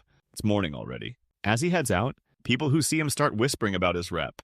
They're all wondering, is what they say about him in the media even true? Whatever the deal, it matters to them. Because Kong is like the strongest active player in the whole country. Everything else is just blah, blah, blah. Kong even lets out a sigh of relief hearing that. So he starts heading home. But wouldn't you know it, he gets cornered before he even makes it. A bunch of reporters try to swarm him, but he dodges them before they can get close. Since he's going to do it anyway, he'd rather just chill inside the tower. Getting there, some guys are saying the warrior summoning ceremony for the saint, it was a total success. Kang's still clueless about what's going on. Until the saint herself says it's a pleasure to meet him. She declares that he's a warrior from another world who answered her prayers. She introduces herself as Celestina, the 37th saint of the Holy Kingdom of Celestina. So our hero decides to play along. And she says he's the warrior who'll save the world with lightning speed and deadly precision. Then he asks what he can do for the Holy One. She replies that to understand, he needs the whole story, starting from the very beginning, from the Philia continent's origins. Kong guesses that in the beginning, there must have been some kind of struggle, a clash between the celestial beings and the demons. The Holy One confirms that's right, and with it, a war broke out between light and darkness. Soon the demons, who were supposed to be locked away in the world of darkness and the abyss, started invading the world of light. About 30 minutes and a lot of explaining later. The protagonist pipes up, asking if they can finally head out. To save the world, like now? The Holy One just smiles. The story's only just beginning. That the Celestials were afraid humans would abuse the Ark's powers. So, the chosen warrior has to go through some kind of trial. Our hero just turns around and starts walking away. The saint is like, where are you going? Kong replies, I'm going to work. Seriously? But the saint points out that he doesn't even know where the Ark is. He asks if she knows, and she admits she doesn't. Oops. So, Kong says it doesn't really matter anyway. Whatever. And then, a portal thingy just pops up out of nowhere, and these demonic creatures come crawling out. The saint is freaking out seeing this up close. She's wondering how a demon even got into the Holy Land. The knights charge forward instantly, shouting that this place is no place for demonic beings. And with that, they jump into the fight. From afar, our protagonist watches everything unfold. The others are baffled. How come divine magic and aura blade aren't working on the enemy, Seeing that the demon's about to attack, Kang tells everyone to back away. He creates a shield to protect them. The saint says she'll help him, but Kong's like, it's all good. He tells them to stay behind the shield. She gets worried about the protagonist, though, especially when she sees him charging headfirst into danger. For the good of everyone, though, Delisha then decides to call upon her goddess, who has compassion for all. It's not just her, but the others are praying too. Next thing you know, the hero's shield shatters, and the Holy Woman asks if he's okay. Kong says the enemy got away, but not before sending a telepathic message. It claimed it's the demon's duty to sink their claws into the Ark. Soon the world will overflow with the light they hate so much. It will be drowned in darkness, and it warned our hero not to stand in their way. Hearing this, the holy woman is frozen in terror. Anyway, Kong says they can't waste any more time. He asks if she has any clue where the Ark could possibly be. Still reeling from what just went down, Alicia says she has a hunch about the Ark's location. And so, our hero rides off to find this relic. Meanwhile, the guy mentions that his cat totally nailed the demon act. I mean, it was the first creature to pull off that whole charade. The gang figures he used it to intimidate them, the sneaky cat. Looks like he's going to have to take a break from using that ability for a bit. Sombrius also tells Black to lay off using his thorns for now, too. The saint sees our hero trailing behind. She asks if she should slow down, but our hero says, nah, he's good. While he realizes he's better off doing things his own way, because that's the only way to really handle a legendary ability. After riding for a while, they finally reach the Adventurers Guild. Kong mentions he's heard you need something to get into the labyrinth. The receptionist figures he means an adventurer's license, so she tells him to hang tight for a sec. While he's chilling in the guild lobby, the Saintess points out this place is called Garcia. It's Labyrinth City, a neutral city, squished right between the territories of the Holy Kingdom, of Ernestina and the Draga Empire. And just like the name says, the city was built around a massive ancient underground maze. Kang chimes in that you couldn't find a better spot to stash the Ark. The Celestial race's ancient weapon, that is. Next up, it's their turn to be helped, and the receptionist asks them to sign the paperwork. The Saintess almost signed already. Then Kong's like, hold up. He tells her to wait a sec. He's reading that if you die inside the labyrinth, the guild isn't responsible, and even if they recover your body and stuff, it all belongs to the city now. Yikes. So he asks, does he actually have to agree to this to get the license? The receptionist says they're giving everyone a fair shot at scoring the labyrinth's big fortune. Besides, adventures are risky. It's up to the adventurer to choose whether they want to take the plunge. Super sarcastic. Our main guy comments that the guild is really putting in the work to understand just how precious life is. As he signs, the receptionist wishes them good luck on their journey. A little time passes, and they finally step into the labyrinth. They're only on level 1 right now. Our hero asks the Saintess if she's ready. She says, yep. And just like that, they're facing their first enemy. It's like a giant rat. And her babies? Kong creates an opening for the Saintess to attack. Then, bam, a perfect hit takes the rat down. They're moving fast, blazing their way to level 5. Our hero says it's all thanks to the Saintess' incredible skills. He's not holding back on the compliments, praising her like crazy. But the Saintess points out that every so often, there were adventurers who took down the magic beasts that came their way, clearing the path. She also mentions that they're in a hurry, and that's why she's grateful for the work of those who cleared the way. With that, she says that if adventurers always work together, the demons won't seem so scary. The protagonist tells her not to worry, as he promises that he'll bring the ancestral weapon back. Safe and sound? Then, some labyrinth bandits show up, saying that they can't go any further without paying the toll. The saint gets worried. Unlike Kang Yue, who says he doesn't know what it's called in this world, but it's a branch with a decent past. In each labyrinth of good size, it's usually called labyrinth crime or adventurer hunting. The bandit says that since he knows so much about them, the protagonist should hand over everything he's got. This totally freaks the saint out. She tries to reason with the criminals, make a deal. Kong steps in and asks the bandits if he can tell them a story. He starts by saying that in the beginning, there were celestial beings and demons. These demons were on the verge of destroying everything, and he claims he's the warrior who's come to stop them. But to do it, he needs to find an ancient weapon hidden in the labyrinth. And he's not on this quest alone. The Saint of the Holy Kingdom is walking by his side. With that, he politely asks for permission to pass. The Saint backs him up, saying it's for the sake of world peace. Then the bandits just start cracking up in their faces. They tell them they're not buying this load of bull. Alicia Celestina looks worried, because she couldn't convince them. Silver already knew this was going to happen. So, he decides to make a move. He figures be it a warrior or a saint. As soon as they step into this maze, they need to act like proper adventurers. With that, he attacks without mercy. The bandits try to defend themselves, of course, but they're no match for our protagonist. He's a beast. Until suddenly, someone shows up, demanding to know how he dares attack their men, claiming he's way more skilled than he looks. The saint recognizes her instantly. It's the receptionist from the guild, the one who helped them earlier. But then it clicks. She understands why. Kong reveals that the guild and the bandits are working together. They're throwing new adventurers into life or death situations and forcing them to put a price on their own lives. Because hey, even if they're broke, a body's still got value, right? Asterisk shudders asterisk. Alicia Celestina is absolutely horrified by this whole thing. The receptionist basically laughs and calls her a wide-eyed innocent. Then she's all, so the saint decided to become an adventurer, huh? Telling her this is just how things roll in this town. But the receptionist is like, it's too late. to be getting all philosophical.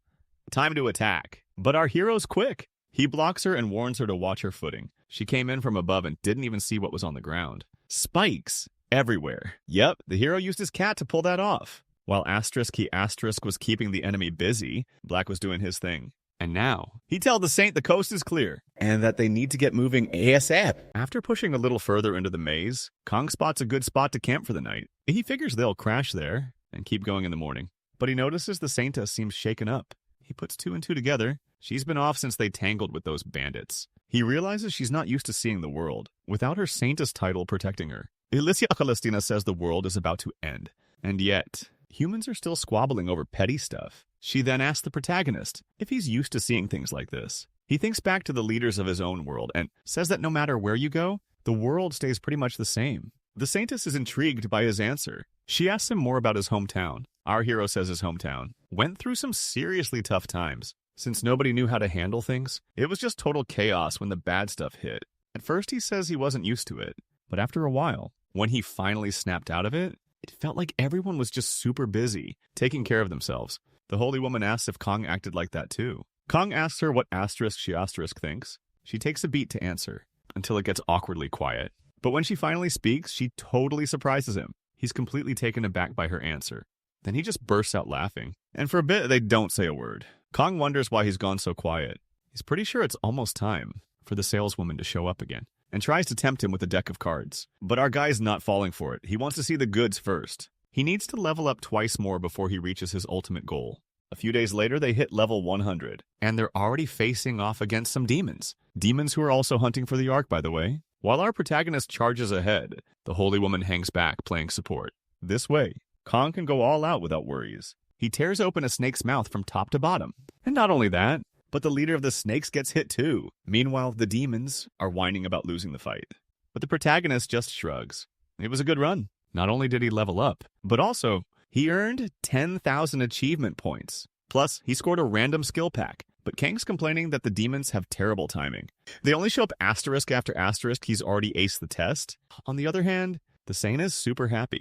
She's thrilled they made it this far. Then both of them are surprised by something. Right in front of them, an item appears. It looks like it's what they've been searching for. Our hero walks up to the Ark. He comments that it looks kinda simple for an ancient weapon. His system alerts him that he's obtained the quest item. Immediately, the labyrinth starts reacting. A portal opens up.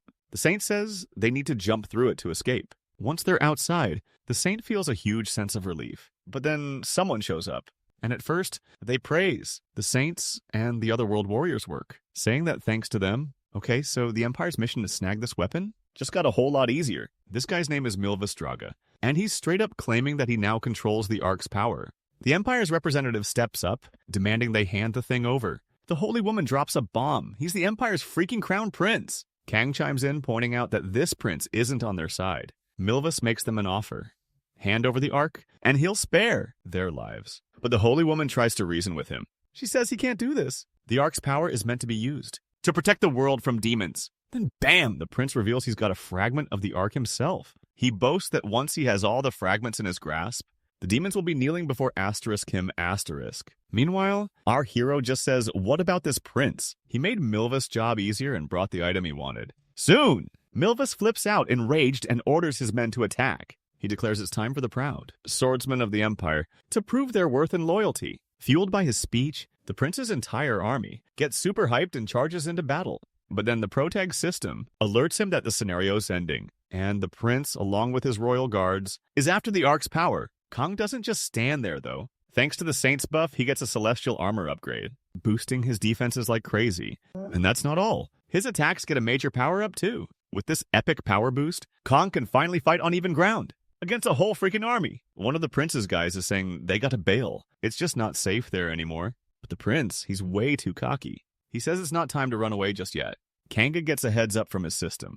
It's warning him that the prince is absorbing power from the Ark. He knew this was a possibility, so he warns the Holy Woman about the danger. Meanwhile, Silver, he's protecting himself. On the other side, the prince transforms into this terrifying giant monster. Some of his men try to ask if His Highness is all right, but he just roars at them to get out of his way. He's become a demonic beast. He even starts attacking his own soldiers. And after that, our protagonist He combines his skills with the Saints, and bam! Summons a magical suit of armor. And not only that, he unleashes a potion that's like a crazy earthquake mixed with fire! The whole area is getting rocked, creating the perfect distraction, so he can sneak up on the enemy. Kong seizes the moment and starts pounding the giant monster from every angle imaginable. Milvus is totally enraged, yelling that the hero can't hide in the flames forever, so he tries to blast our hero, but realizes it's just a fiery illusion. Hadrick! The hero pops up on the other side and says all sarcastic-like that with all that power going to his head, Milvus must be seeing things. Then he nails the monster with one seriously devastating blow. Milvus never saw it coming, and the hero's attack slams him from head to toe. On the flip side, our hero totally crushed it this time. And get this, right in the middle of it all, his system. It buzzes and tells him he snagged the second arc fragment, which means the full power of this item is now his to wield. A power that's revealed, and it even blows the holy woman's mind. She'd only dreamed of seeing something like this. Kong's thinking everything's worked out perfectly. He's just itching to see his new levels and the points he racked up with that sweet victory. So he hands over the artifact to the holy woman. The girl's totally confused why this warrior from another world is trusting Asterisk her Asterisk with such power. She's saying she's not qualified for something like this. But Kong, he's like, no, there's nobody else who can handle this responsibility but you. Otherwise, that power will end up in the Dragon Emperor's hands. Kang tries to convince her to protect this power, because if she doesn't, it'll fall into the wrong hands for sure. The Holy Woman says she can't be irresponsible. With the Ark's incredibly dangerous powers, Kong says that in his experience, the crazy folks who only chase power and destruction usually do it because they're carrying a huge burden, but he believes the Holy Woman will fight alongside everyone else. She's grateful and says the warrior's words. Made her feel a lot better. Our protagonist is happy to hear that.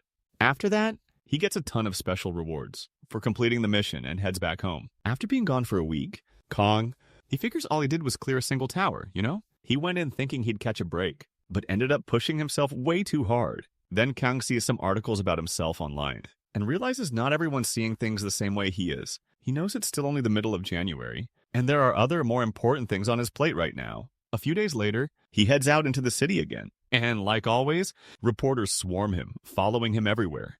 They're all desperate for him to answer their questions. But our protagonist just walks right into the next tower, leaving them all standing there, talking to themselves. They just stand there watching him go, and they start wondering if he just entered the Awakening Tower. Inside, a mysterious entity says it's been waiting for our hero for a long, long time. Kong tells this entity, all right, enough messing around, let's get straight to the test. He's suddenly facing a challenge he knows nothing about. The entity tells him he's way too impatient, and that even without his complaining, it was going to start anyway. So the test for our protagonist begins, and he finds himself in the middle of nowhere, surrounded by a bunch of mirrors. He smashes them and tries to move forward, but right in front of him, a copy of himself wearing a clown mask steps out. It says our hero doesn't even seem surprised to see it. Kong doesn't want to chat, he's ready to fight. But his opponent is his shadow, and it mimics every single one of his moves. So as soon as our hero attacks, the opponent does the same, and their powers clash. He decides then to switch up his strategy and call on his shadowy creature. Meanwhile, he keeps distracting the enemy. The clown mimics his moves, and Kang realizes he's a perfect copy of himself. Even so, he doesn't stop attacking. He thinks he's fought this same enemy in every season. But still, it leaves a bitter taste in his mouth. Then he finally uses his dark magic attacks because he doesn't want to give the enemy any advantage. He's attacked, but uses his magic shield to protect himself through his blessing called the One Who Cheated Death. He naturally deflects fatal attacks. Not only that, but he takes the opportunity to strike back. The protagonist, he figures out a pretty simple way to end this. Even so, he doesn't change his battle plan. He charges the enemy aiming for a piercing strike. But since his moves are being perfectly copied, he gets hit hard too, because that was the plan all along. The clown asks Kong why he's so serious. He says Kong could be a hero, or he could be a villain. It's up to them to decide what they'll be in this stage. So Kong shouldn't take things so seriously. Because according to the clown, there's not a single thing in this whole world worth taking seriously. Kong just says the clown talks too much, and he knows a way to shut him up for good. So, with his hands clamped on the enemy's face, he blows his head up, defeating the clown once and for all. Not only that, but he snags the clown mask for himself. And then he asks if there's anything else he should do.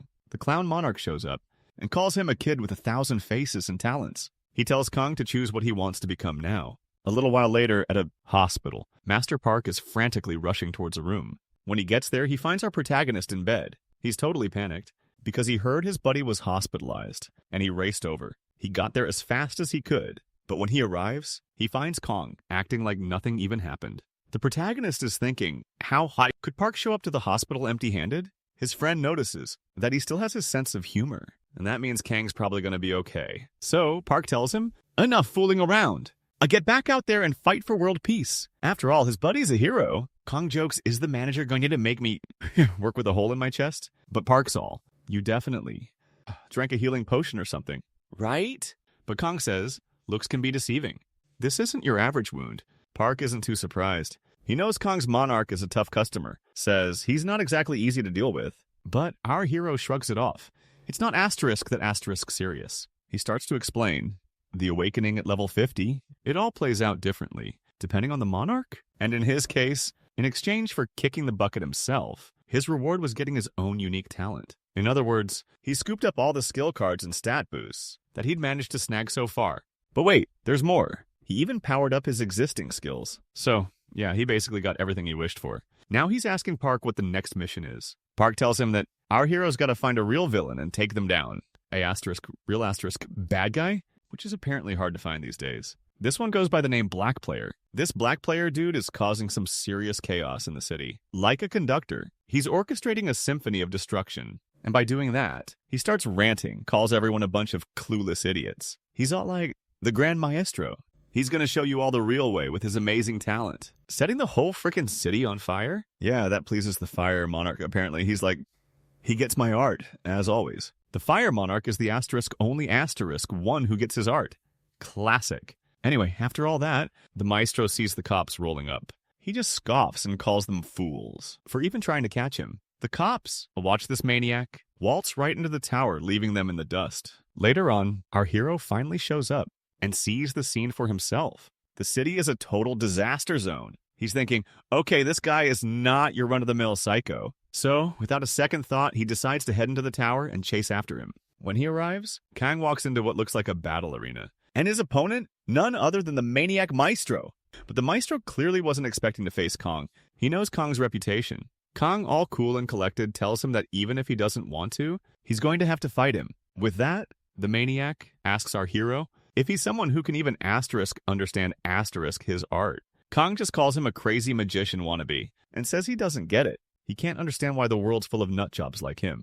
The Maestro totally loses it when he hears this. He can't stand to see his art being belittled, being called something mass-produced. So he unleashes a flurry of fiery attacks and tries to set our hero completely on fire. But Kong, he says getting riled up is a con man's bread and butter. And out of almost nowhere, this little stunt makes his opponent even angrier. That's when Kong spots an attack coming from above. This pyrotechnic maniac thinks he's finally taken Kong down.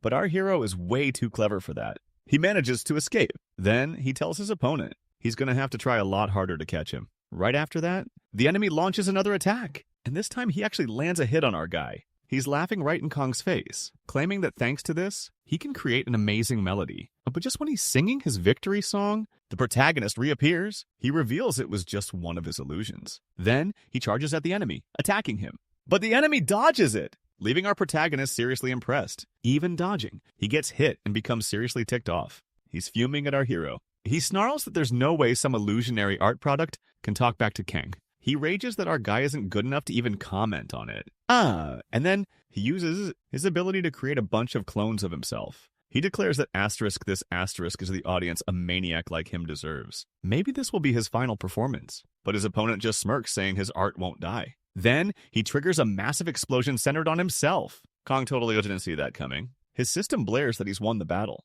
He knows that one player can't actually kill another. Inside the tower, he thinks he should have waited to see the maniac really lose it. At the exit, our hero bursts out of the tower. Then, whoosh, he teleports himself all the way to France. Just like he figured, this mage's specialty is sudden death.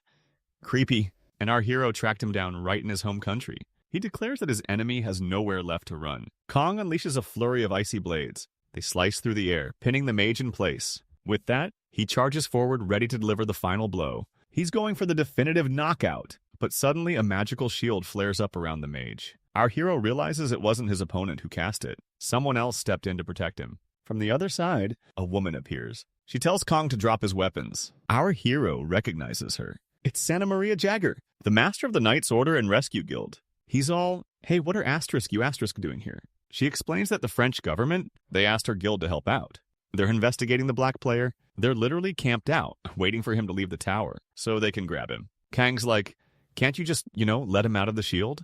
But Maria says the black player can't kick the bucket just yet. She goes on about how killing in the middle of a chase, it's only okay under super specific circumstances. The hero says, totally dripping with sarcasm, that she's a real saint, all right? Maria's point is that revenge just leads to more revenge. Just because the bad guy acts like a monster doesn't give the hero the right to become one too. Kong's confused. What's so wrong with offing? The black player, especially after the crap he pulled? She tells him she's talking, it's for his own good, really. Anyways, he asks if our hero even understands the global consequences this could cause. But while they're arguing, the ice encasing the enemy starts melting. He uses that opening to unleash another blast. But he can't break through the barrier and ends up hurting himself with the ice. The holy woman repeats that she's trying to protect our protagonist. Since the criminal's been captured, he says he'll take it from here. He tells our hero to head home and get some rest, since that's how it is. Kang does as she says, grumbling that he came all the way to France for nothing thanks to her. But before he leaves, our protagonist tries one last move. Using his dark magic, he goes for another strike against the enemy, but the holy woman's shield is still holding strong. She stands before the fallen player, telling Kang he's just wasting his breath and time. He agrees with Maria, but inside his head, he was already expecting this. He attacks the enemy again, this time in a much more effective way. The holy woman is shocked by what Kang has done. The hostage she was protecting is now just a puddle of ketchup? Oh, this made her and her organization feel provoked. And the clown monarch, he's loving it. Kang asks if she even knows how many people have died at this lunatic's hands. Not just adults. That psycho messed with kids, too. That's why our main guy is straight up saying this psycho didn't deserve forgiveness. No way. These black players are wrecking the world faster than the towers. But the holy woman still isn't down with these methods. He can practically hear what she's going to say next. He who fights monsters, becomes a monster himself. But he couldn't care less about that. Meanwhile, Maria walks right up to him. Looking straight into his eyes, she says Kong isn't a monster. At least, not really. Our guy is surprised, but he keeps his cool. Later, he gets a call from Master Park, his buddy. He yells, saying that Kong didn't warn him he was dealing with a freaking serial killer. Our hero's like, at this rate, I'm going to be deaf any minute now. He points out that he was just doing his job. Then asks, so what's the big deal? Park argues he shouldn't have done an execution. In public. Says it's considered excessive force. Duh. And now the French government is going to be all over his case. He even says he's booked a flight for Kanghae to get his butt back home ASAP. But our main guy's like, I've still got stuff to do here. His friend is definitely not digging this. But Kanghae says he's got a life outside of work, and tells him he'll spill all the details when he gets home. After that, he hangs up the call, leaving his friend talking to thin air on the other end. Kong's grateful for the help, but sometimes he thinks his friend is a little too much. Now he's alone with the saint and tells her he owes her one big time. The least he can do is grant her request. Arya says she's relieved to hear that. The silver-haired guy tries to get closer, but she just tells him she'll see him tomorrow in Paris. Ouch. Kong then says she's amazing at setting boundaries. Savage. He asks if the saint has anything else to say. She says no, just wishes him good night. After the protagonist leaves the room, the saint wonders if it's okay to ask Kong for such a big favor. Anyway, the next day, a tower appears in the French capital, and our protagonist is already there. Their mission? Get to the end of the stage. He's being chased by a bunch of enemies, and he's fighting them off from a distance. The saint is with him, inside the carriage. Kong points out there's a bridge just ahead. They could block it to stop the enemy advance. They're in a tower, a setting that looks like the French Revolution. Their objective is to protect the nobles from the revolutionaries. Kong and the saint team up, block the bridge, and destroy it. No one's getting across that way. After that, they're on guard duty, waiting for the enemies to get closer, while the nobles make their escape. But instead of a fight, the enemy leader calls for a ceasefire and asks the players why they're doing this. And he claims that, up until now, they used to be on the side of the revolutionary army, fighting for a new world, and out of nowhere they switched sides. He even says it's thanks to the saint that the revolutionaries even got this far. He's asking why she isn't fighting for their cause anymore. The leader of the revolutionaries is accusing her of siding with the corrupt royal authority. But even so, he doesn't want to fight a former ally. Kang's wondering if that's why the saint needed his help. He's realizing now that this isn't the first time Maria's been in this world. Maria had said she first arrived through a Tier 5 tower. She didn't hesitate for a second when fighting for their cause. Freedom, equality, and unity. Our hero's noticing a certain familiarity in all of this. And she drops the bomb. It's the same battle cry. As the old revolution, the asterisk failed. A asterisk 1. She declares anyone who still believes they're on some holy quest, Taishai, is now her enemy, period. Then she gives Maria a chilling offer.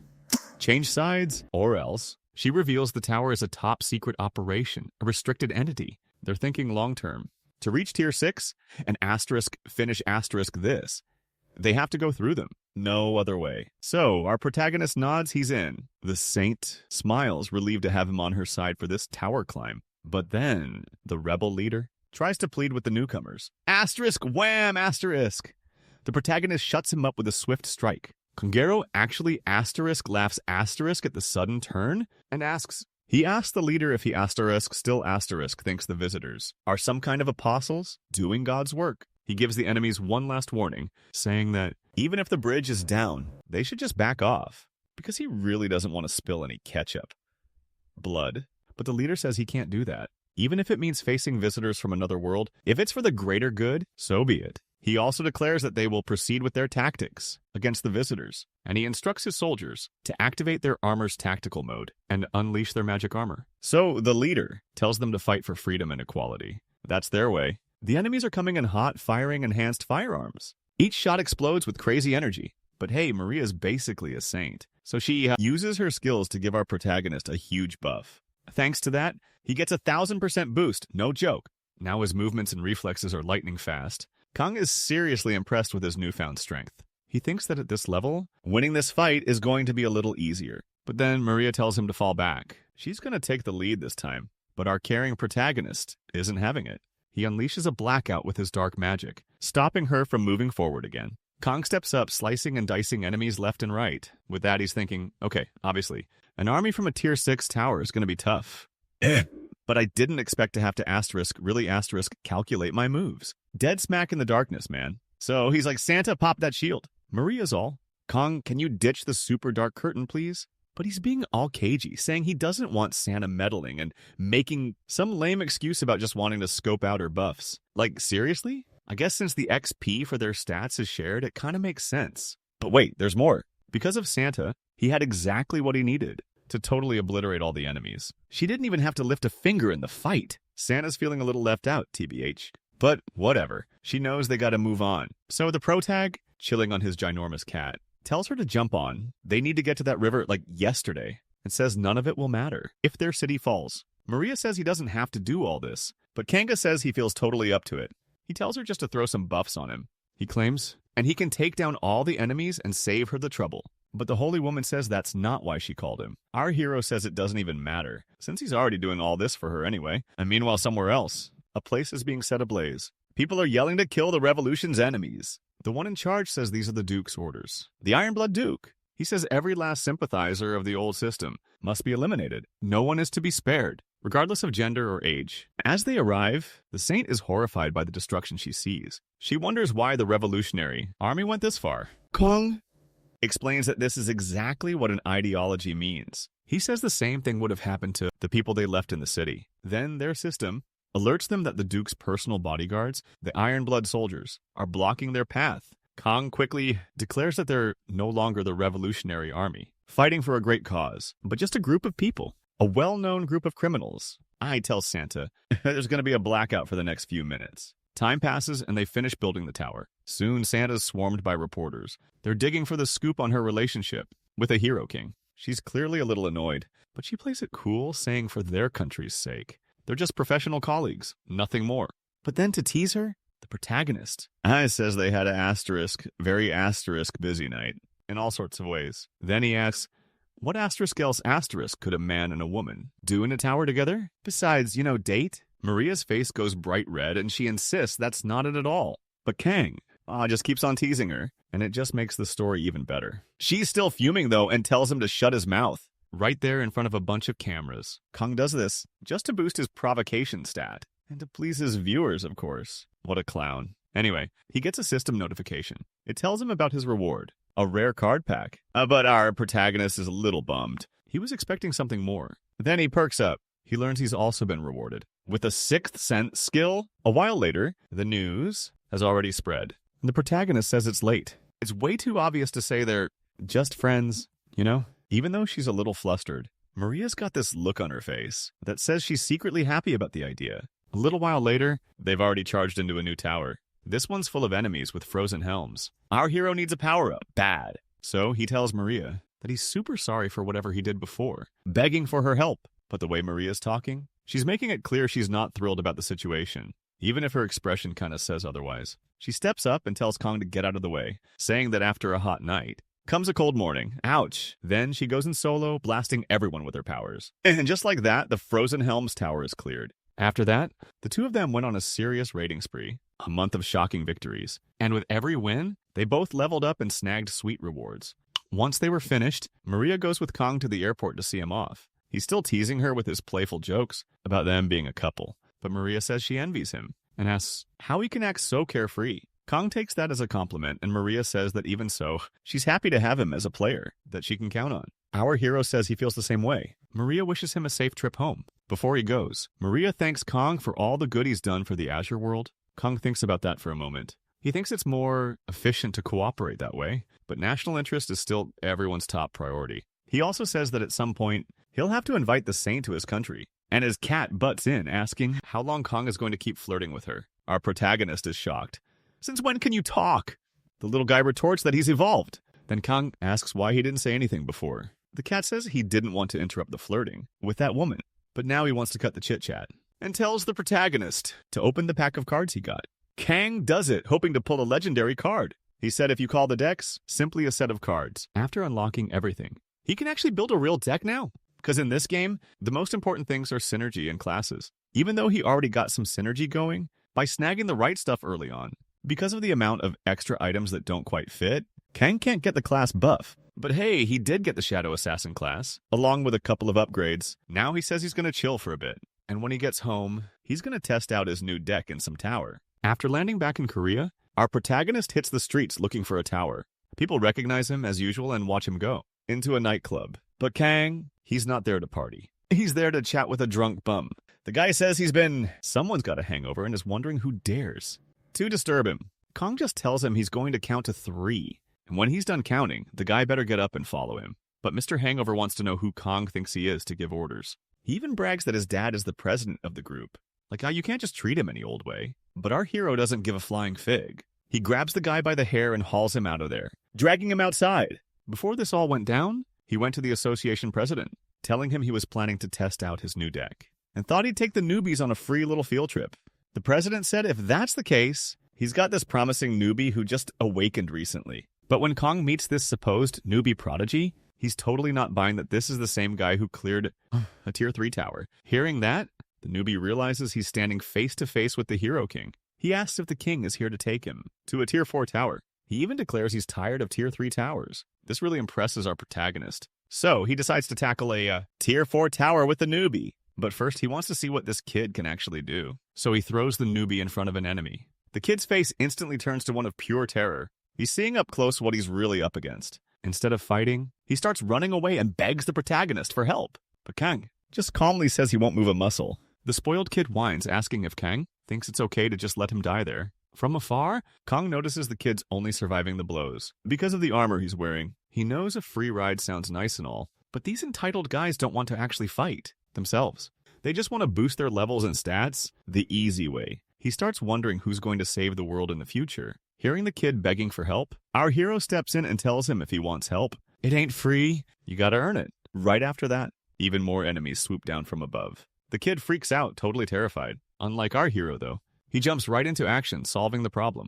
Now that they're safe, this spoiled brat starts threatening the protagonist. He's saying that when they get out of here, he's going to tell his dad all about what happened. But Kang, he claims he's a wicked teacher, trying to teach the kid a lesson and mold him into something. Then he asks if he really thinks they'll live happily ever after. The kid thinks for a sec, but he can't come up with an answer. Kong says there isn't a right answer to that anyway. And with his powers, he slaps a death mark on the kid, turning him into a target. The kid almost instantly starts feeling the effects. This debuff is way beyond his stats. That's why he gets hit. And the silver guy tells him this excursion isn't for guys like him, basically. He also says if the kid thinks it's unfair, he can come back when he's stronger. Back in the real world, outside the tower now, the spoiled kid is asking what's going on. Kong says he eliminated him in a relatively painless way. And the dude doesn't even realize he's been knocked out. The kid's getting seriously ticked off again. He's ranting that our hero won't get away with this, but our hero just calmly asks what's going to happen to him. The kid says that apparently, the hero doesn't understand the power of these big companies. Kong just shrugs and says he doesn't care, even if they send an assassin after him, because he's not worried about some company seeing him as an enemy. He points out there's a whole country that disapproves of what he's doing, a country that doesn't want him alive for much longer. So whether it's a huge corporation or a little one, it doesn't make a difference to him. He even tells the kid to go ahead and try his luck. Then, all of a sudden, they both get sucked into a new tower. It's called the Endless Labyrinth. Kong is caught totally off guard, but he quickly realizes this is worse than he thought, because of course the spoiled kid showed up with him too, plus a bunch of other people who look totally lost. One of them recognizes our protagonist as a hero, and he's stoked. He's already picturing himself safe, by his side. A woman notices the word group written on the floor.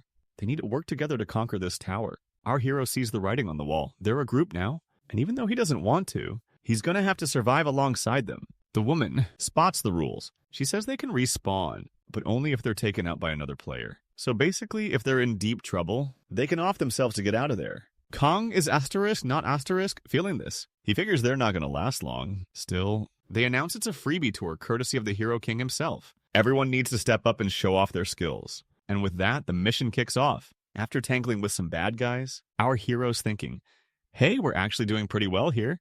He credits it to his brand new sixth sense tingling. But he knows his squad is made up of guys, spoiled newbies and gamers who just started playing. So he figures if this crazy team division was meant to balance their power, then the opponents are probably all serious players, veterans, level 40 types. Soon, it won't be surprising if they look like easy prey. So he tells everyone to huddle up, get to one spot, because they've got company coming. And then, boom, the enemies show up. Instantly, the clash begins. Then the MC's like, if their team gets wiped out, like most of them, the rest get DQ'd. The other team's already screwed, right? So the stage asterisk itself asterisk will try to take them down, disqualifying them according to the rules. Sneaky. But Kong, he's noticed something's up. He starts taking out the enemy's asterisk before asterisk the tower can. Why? Because if the maze kills a player, they're done. No respawn, even after it's cleared. So he basically tells them that they should be thanking him for his kindness, for taking them out asterisk before asterisk the tower did. Savage. Far away, another player is watching this guy. He's scrambling to warn his buddies, but he gets a surprise. Kang just pops up out of nowhere. The player's totally shocked, but plays it cool. He pretends to be a huge fan of the hero. Kang just wants to know if he's flying solo out there. Soon after, this player bolts. He sprints back to his squad. He tells them he ran into other players. Says one of them's a high-level player, but the rest are pretty weak. Their leader chimes in, saying they just need to take out the weaklings. The rest will get disqualified, easy peasy. But then he asks if they're even running in the right direction. The first player apologizes, says it's better this way. That's when the others realize they've walked right into a trap. And before they can even react, they get totally wiped out by our hero. Their whole group fails the challenge. Out. But Kong doesn't stop there. He goes after every other rival group and crushes them. And just like that, they clear the first labyrinth. The rest of his group, who pretty much got dragged along for the ride, are celebrating the win and the sweet rewards that are coming their way. But then the system throws a curveball. They have to decide who gets the reward. And if they can't agree, nobody gets anything. Ouch. They quickly realize this reward is a group thing, not an individual prize. Kong steps up, of course. He points out he did all the heavy lifting, so he should get the rewards plain and simple. He asks if anyone has a problem with that, and the only one to speak up is the spoiled brat. He says he's asterisk getting the rewards as payback for what happened earlier. And asterisk, that's asterisk how a fight starts. Things get heated because another member of the group is saying they deserve it more. They claim that they were the only one who actually helped the hero. Because of this, a fight breaks out between those two. Spoiled and petty, they're totally ready to duel for the reward. Something that doesn't sit well with our protagonist at all. Standing outside the fight, the other two try to calm things down, but he's got zero patience for this. So our hero takes down the two bullies just like that. He tells them that they should have a little self-awareness. After all, they basically handed him free XP and conquest points. They should be grateful, honestly. Then he asks if anyone else wants to step up and disagree with that. The remaining two are scared out of their minds and decide to not mess with him. Just like that, Kong gets a whole bunch of rewards. Next up, our hero unlocks a ticket and a random blessing. When he uses it, the guaranteed blessings are seriously awesome. Even Black compliments how lucky our guy is. The system asks Kong if he wants to combine skills to make them even stronger. He's in, because he figures the more buffs the better, even if they aren't the greatest. When you really think about it, Monarch blessings don't reset. They stick with you into the next season. So, in the long run, they're way more valuable than skill cards. Kong wonders if he should hit up a fire attribute tower to go along with his new blessing. Black's like, ugh, I hate fire. He suggests somewhere dark and icy. Kong teases him, you're so picky. But then the system gives him a heads up. The Sacred Tower and Raoul are calling for him. That unknown rank, accessory, is flexing its powerful influence. So the system asks Kang if he'll answer the call. He realizes his downtime is officially over. But hey, that's not necessarily a bad thing. So he accepts. Right after that, he heads straight for the tower. Then who arrives? The princess. She says the goddess of shadows heard her prayers, and our main guy answered her call too. Kong instantly recognizes her as Princess Syria, the same girl he rescued way back when, and he notices she's climbed up the ladder since then. Because she's not just a princess anymore, she's a queen. Syria tells him she owes our hero a debt, one she can't even put into words. He's there as an ally, so her guards better not get any funny ideas. Kong realizes the last time they met, she was just being crowned queen. The story advanced to her becoming queen. He asks how he can possibly help this time. Because honestly, why would a queen need his asterisk help? But she explains that the Holy Land has been seized by the Ayubi Elven Kingdom. And after that, the Pope just died of grief. The new leader took charge and sent out a plea to the human kings. He urged them to join forces and reclaim lost territory. And just like that, the Third Holy War kicked off. It's the desert elves versus the humans, people. So, Kong, he gets that. This is basically a religious beef. He figures a simple agreement could solve everything. But Siri's like, dude, the kings of all three nations have already sent their armies. Their target? Probably the fortress in question. It's the closest one to the Holy Land right now. Then she turns to our hero and asks, will you fight by my side in this war? Before he can answer, Kong spots the King of Malice standing way out on the horizon. Siri's seriously impressed that he even saw that, especially from so far away. Anyway, our hero switches to his secondary weapon set, does a quick swap. He trades his regular glasses for ice beam specs. Now, he's ready to bring the pain from long range. He turns to the queen and tells her she doesn't need to sweat a thing. Right after that, a human eagle swoops through the area, keeping watch. Proto gets closer to the enemy, ready to rock. His weapon gives him a super zoomed-in view of everything, and he starts blasting away from a distance. The humans throw up their shields in a flash. So, Proto's shots don't even touch them. They're just soaked up by the shield's energy. Kong wonders if those shields are blessed by the Fire Monarch, because all he did was take a gift from the Blizzard Monarch, and now the Fire guy just keeps showing up. And it's not just that, but a squad breaks off to hunt down our hero. So Kong ditches the ranged attacks. He decides to get up close and personal. Time for some hand-to-hand combat. He drops down from the cliff he was falling off of, landing right in front of the enemy. But he's not alone in this fight. The elves are also attacking, firing a volley of arrows. The leader of the search squad barks that they need to find the visitor first. He confidently claims no arrow can break their shields. Oh, but he couldn't be more wrong, because our hero helped the elves out earlier, and they realize the enemy forces are starting to look seriously weakened. Some of the soldiers still think our protagonist is the Apostle of Light. They're baffled why he's fighting alongside their enemies. Kong unleashes his dark magic, trying to crush them all. But even Kong is shocked by what happens next. That's when the leader of the humans steps up. He tells everyone to hold their ground. No backing down. This guy's Richard, the King of Malice himself. He shouts at his men not to turn. Their backs on their god. Just then, the king sees this massive shadow looming closer, like it's about to swallow his entire army whole. But even so, he doesn't flinch. He commands his soldiers to follow God's will. With his sword, he shatters the shadowy barrier, charging headfirst towards the enemy. His strength and sheer guts, it's contagious. Something that catches our protagonist totally off guard. The enemies are coming right for him. And not just that, but they're dead set on taking him down. Kang is seeing this all up close. But just as he was about to hit back, they come from the other direction. The elves show up, and one of them tells our hero to keep his eyes on the prize, by order of their queen. They charge straight at the humans, head on. Kong realizes their group has a bunch of fanatics too. It's a straight-up brawl. The humans and elves are going at it hard. Soldiers are dropping like flies on both sides. But the humans aren't exactly winning here. The elves are way faster than the knights. Until bam, the human king shows up and starts taking down elves left and right. But he's after something bigger. Prada sees it too, and says he's about to even the odds. And boom, they finally start throwing down, battling it out. Meanwhile, even the human king sees our hero as a total traitor, an apostle who's turned his back on them. The king's all, who do you think you're messing with? But our guy just fires back, you're my enemy, dude. The one I've got to take down.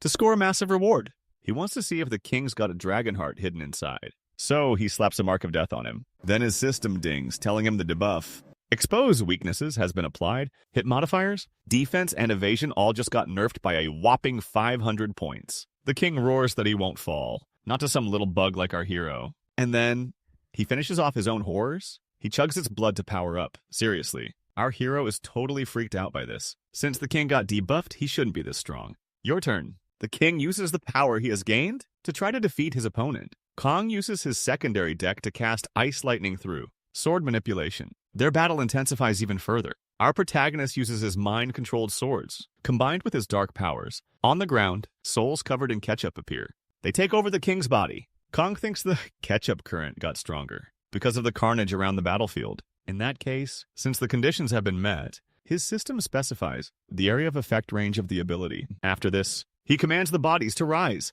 With that, the defeated knights are back in the game, ready to throw down. Meanwhile, the king breaks free from his restraints. He's yelling that the hero can't stop him. Not with these weird tricks of his. But the king is stunned by what the hero's done. Because the fallen are getting back up, and the ones who are about to be finished off are joining the others this way. The guys who used to be on the king's side are now lining up with the hero to take him down. The king's totally crushed and cries out to the heavens. Meanwhile, the hero's system is warning him that the area of effect is way too big for his necromancy skills. So, the control the dead power is deactivated. And finally, our hero takes down the enemy king. Later on, before sunset, Kang carries the enemy king's head to the elf queen. Queen Sira thanks him for his service, but she tells him they've only defeated one of the three kings. Pagans and Adarad are still out there. The ketchup war has only just begun.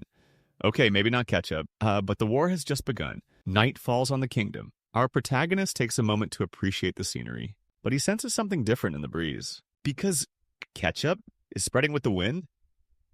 Okay, seriously, what's with the ketchup? That totally kills the mood. Kong decides to head back inside the castle, and the shop NPC shows up to chat with him. She tells our hero that he's reached the max level for the skill, Frozen Sword Creation. If he decides to upgrade the shop, he'll be able to buy an Awakening Stone. After that, Kong mentioned she was wondering when she would show up. Our hero was already waiting for the shopkeeper, and he figures she's not climbing a tier 7 tower for some chintzy deal. So he agrees to upgrade the shop and gets a new ability called Glacial Blacksmith. It has some pretty cool attributes. With this, our hero heads back into battle the next day. Time to test out his brand new ability. He freezes his enemies with ease. He's totally having a blast. He also quips that their captain must love just sitting around since his army is getting crushed out there.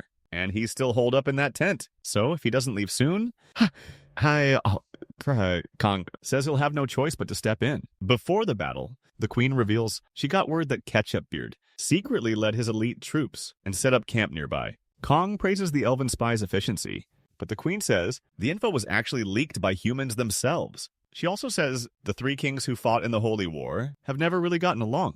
Apparently, they're still beefing behind the scenes. True or not, it's a golden opportunity to strike. Purple Beard is the strongest of the three kings, and the queen asks if the protagonist could lead his elite troops against him. Back to the present. Silver says he was already planning to take out the king in secret, just in case. The intel seems solid, but the target's nowhere to be found. Until Kang walks into the tent and spots the king hiding. He asks him what he's doing. Then the king collapses right in front of him. He was holding a glass of something, which he drops on the floor. Our hero sees this and something feels off. He suspects it might be poison. Now Kong realizes the king is gone for good. Before the war even started, one of the elves comes over and sees the same thing. Kong realizes the real enemy has been right in front of them all along. Since Season 1, they were setting nations against each other, starting wars, sending assassins to take out powerful players from other nations. They only cared about their own selfish interests. Just like some people we know, huh? Silver gets frustrated, thinking the whole thing is ridiculous. After that, he goes back to the queen and tells her that the king was poisoned by someone on their own side. Siri asks if the information was leaked to anyone else. He figures the king probably wanted some kind of insurance, but the queen doesn't think he'd do that, especially with the Holy War being so close. But our protagonist says that's asterisk, exactly asterisk why it happened. Someone's trying to snag all the glory for themselves. They want to throw off the balance between the three nations, killing two birds with one stone, you know? Anyway, the queen. So he's saying that they've got to take on the Supreme King's peeps next. Thing is, Kong just dropped a major bummer. The army isn't backing them up this time. After all, the troops were sent off to a holy war, and without a king to lead them, they must have grouped up somewhere far away from here. In the humans' camp, one of them says the pagan assassins who attacked Ketchup Beard annihilated their knights. He also says they might be to blame for the king's demise. Philip II, Supreme King, says it shall be so. Soon the troops of the fallen king will follow his orders now. In the end, the devout king of Malice and rich Ketchupbeard were defeated by the pagans. One of his men says Philip will be able to claim the Holy Land, and everyone will serve him. King Philip not only agrees, but also claims he's received a divine revelation. This guy actually believes his will is the same as God's. Seriously. And with that, he plans to pump up the soldiers' thirst for revenge. For this, he says they need to throw the forces of the King of Malice and Ketchupbeard right on the front lines. Felipe declares that the Angel of Belief is right there beside him, so his men shouldn't doubt a single thing. A little while later, our hero is staring down yet another army. He sees the King of Malice's cavalry and the armored infantry of Beard. Ketchup, I have joined forces. They've become one huge army, and that's not all. Everyone's rocking the same flag. Like, seriously, our hero figures out Felipe's the mastermind behind this whole thing. All in the name of his beliefs, of course. The human army is gearing up for a major attack. Kong points out they're spouting slogans that sound like they were ripped straight out of a history book. Makes you wonder if they actually believe in peace, through wiping out every last enemy, that is. Anyway, he's getting ready for the fight too and activates a buff. It's called West Wind, straight from the shop. It'll be active for the whole dang battle. So with that, he unleashes the wind across the battlefield. And it doesn't just blow, it brings a freezing cold gust with it. The soldiers spot our protagonist, and they are hungry for revenge. Their leader shouts out to the others, "Don't fall before the blizzard." Even the king is on the front lines, but like any good leader, he's hanging back with the army, just like the other human leaders. Felipe's got the Fire Monarch's blessing, and he's using it to pump up his troops. Meanwhile, the Shadow Monarch's blessing the elves. And that's not all. The Shadow Council faction has jumped into the battle too. Not to be outdone, the Blizzard Monarch's also handing out blessings to the elves and the Glacial Guardians faction. He's shifting the battlefield in their favor. Watching all this from a distance, our hero's questioning this whole war, wondering if this is really what God wants. Kong's not even sure if there's just one God or a bunch of them. Either way, he figures if there is a divine being out there, this is probably some kind of evil being. Black says to Kong, "Enough chit-chat, go do your job already." Our hero's like, "My cat's got a point." And he finally decides to jump into the fight. He's ready to end this war like yesterday. Suddenly, our hero's system blares an alert. It's telling him he can't let the council down. No pressure, right? It's also letting him know he's got a temporary army of 100 shadow puppets to play with. Sweet. With that kind of backup in the battle, Kong's seriously impressed. He sees it's not just him who's desperate to win this fight, but he realizes the other side isn't much different. On the human side, there are 50 barefoot rank 9 angels. Intense! He lets the puppets handle the angels, because he wants to be free and clear, exclusively for his main opponent. Then he comes face to face with King Felipe, so they clash head on. But that's when things get really weird. Our hero notices Felipe's gear. It looks like a player's equipment, but Felipe's talking like he's a character in the game, which makes Kong think maybe Felipe isn't a player at all. Maybe he's the original asterisk owner of fanaticism.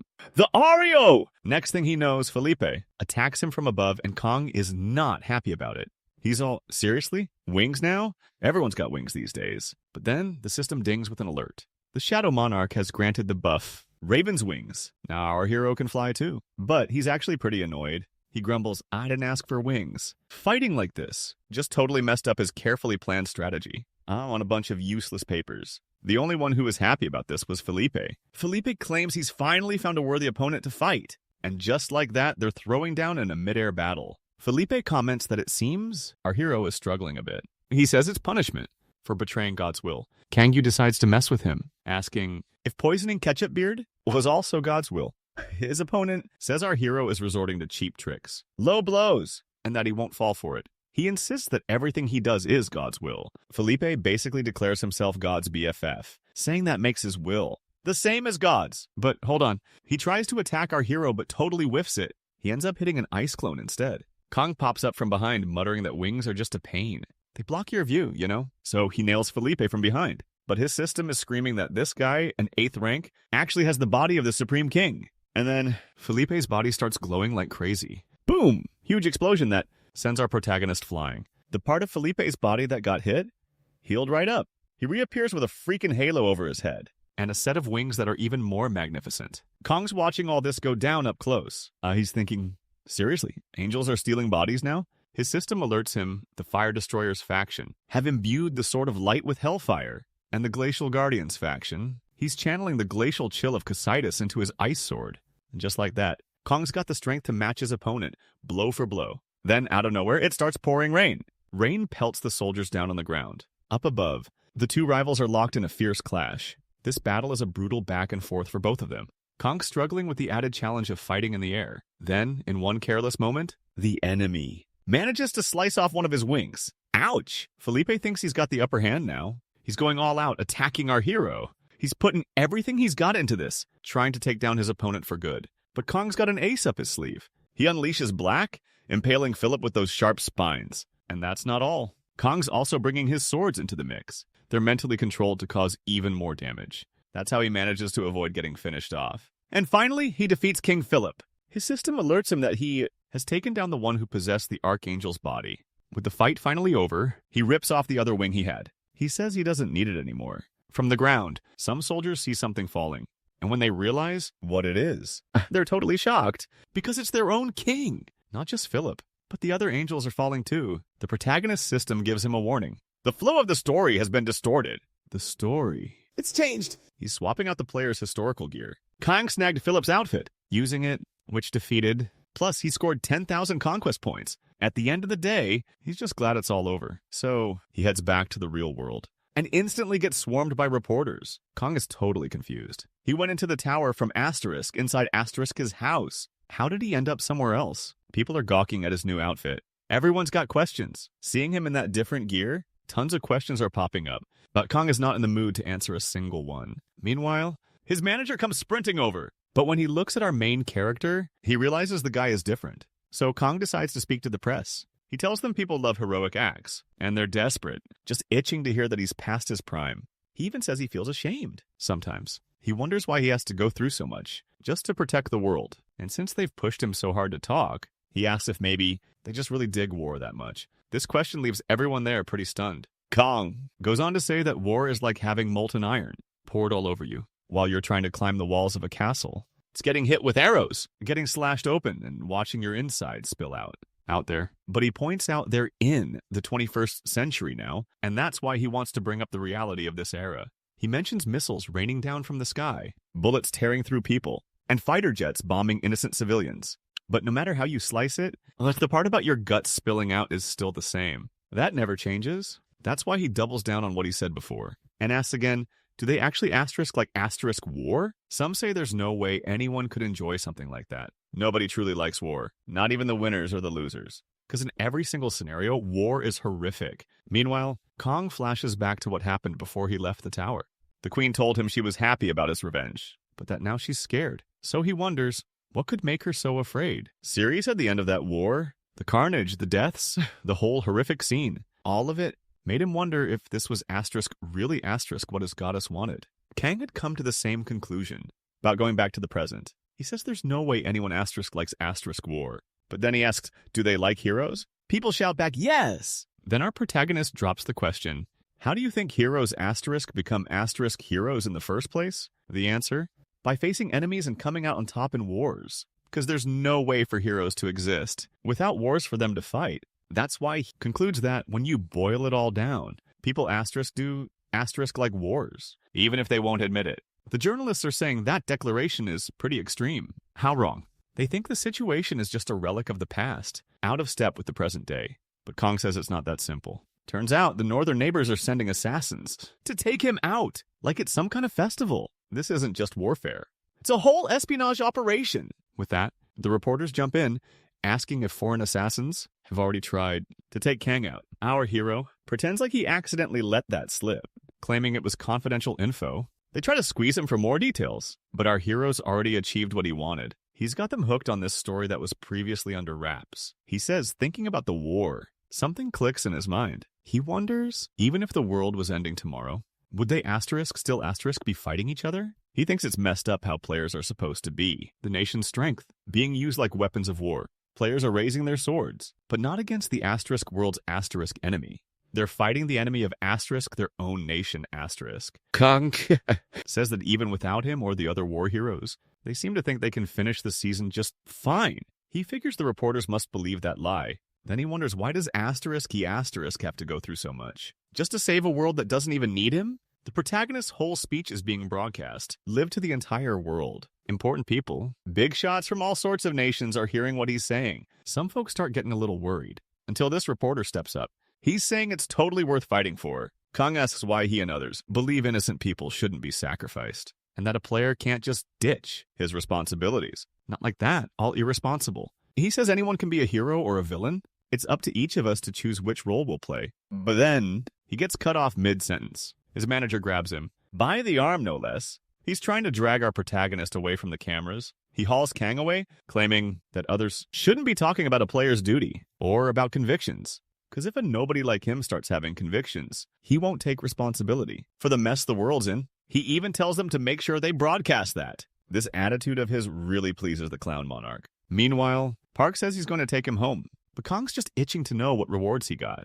His system alerts him that he's snagged a legendary item, a kind of amulet and the skill to inspect enemies. But he's not checking it out right now. Sometime later, they get back home and see that our hero's speech is already making waves all over the world. Park just wants to chill for a bit and crack open a cold one to relax. He asks why our protagonist is glued to the news. He wonders if it's because he's scared, since he stirred up a huge mess. Kang is just surprised that his manager isn't mad at him. Park says he couldn't be mad when he can clearly see Kong isn't doing okay. He says nobody knows Kong better than he does. Kong mentions he has an acquaintance in France, but his friend says he's on a completely different level than her. Anyway, our protagonist gives a thank you, and his friend's totally stoked to be appreciated. He asks what Park's current class is. Park replies that he's in the assassin class. Freshly leveled up, it seems, indicating he's only recently awakened. Next up, he shows off the gear he scored, including a heart-piercing dagger, a legendary weapon. Park mentions he heard Kang corrupted a legendary rank item.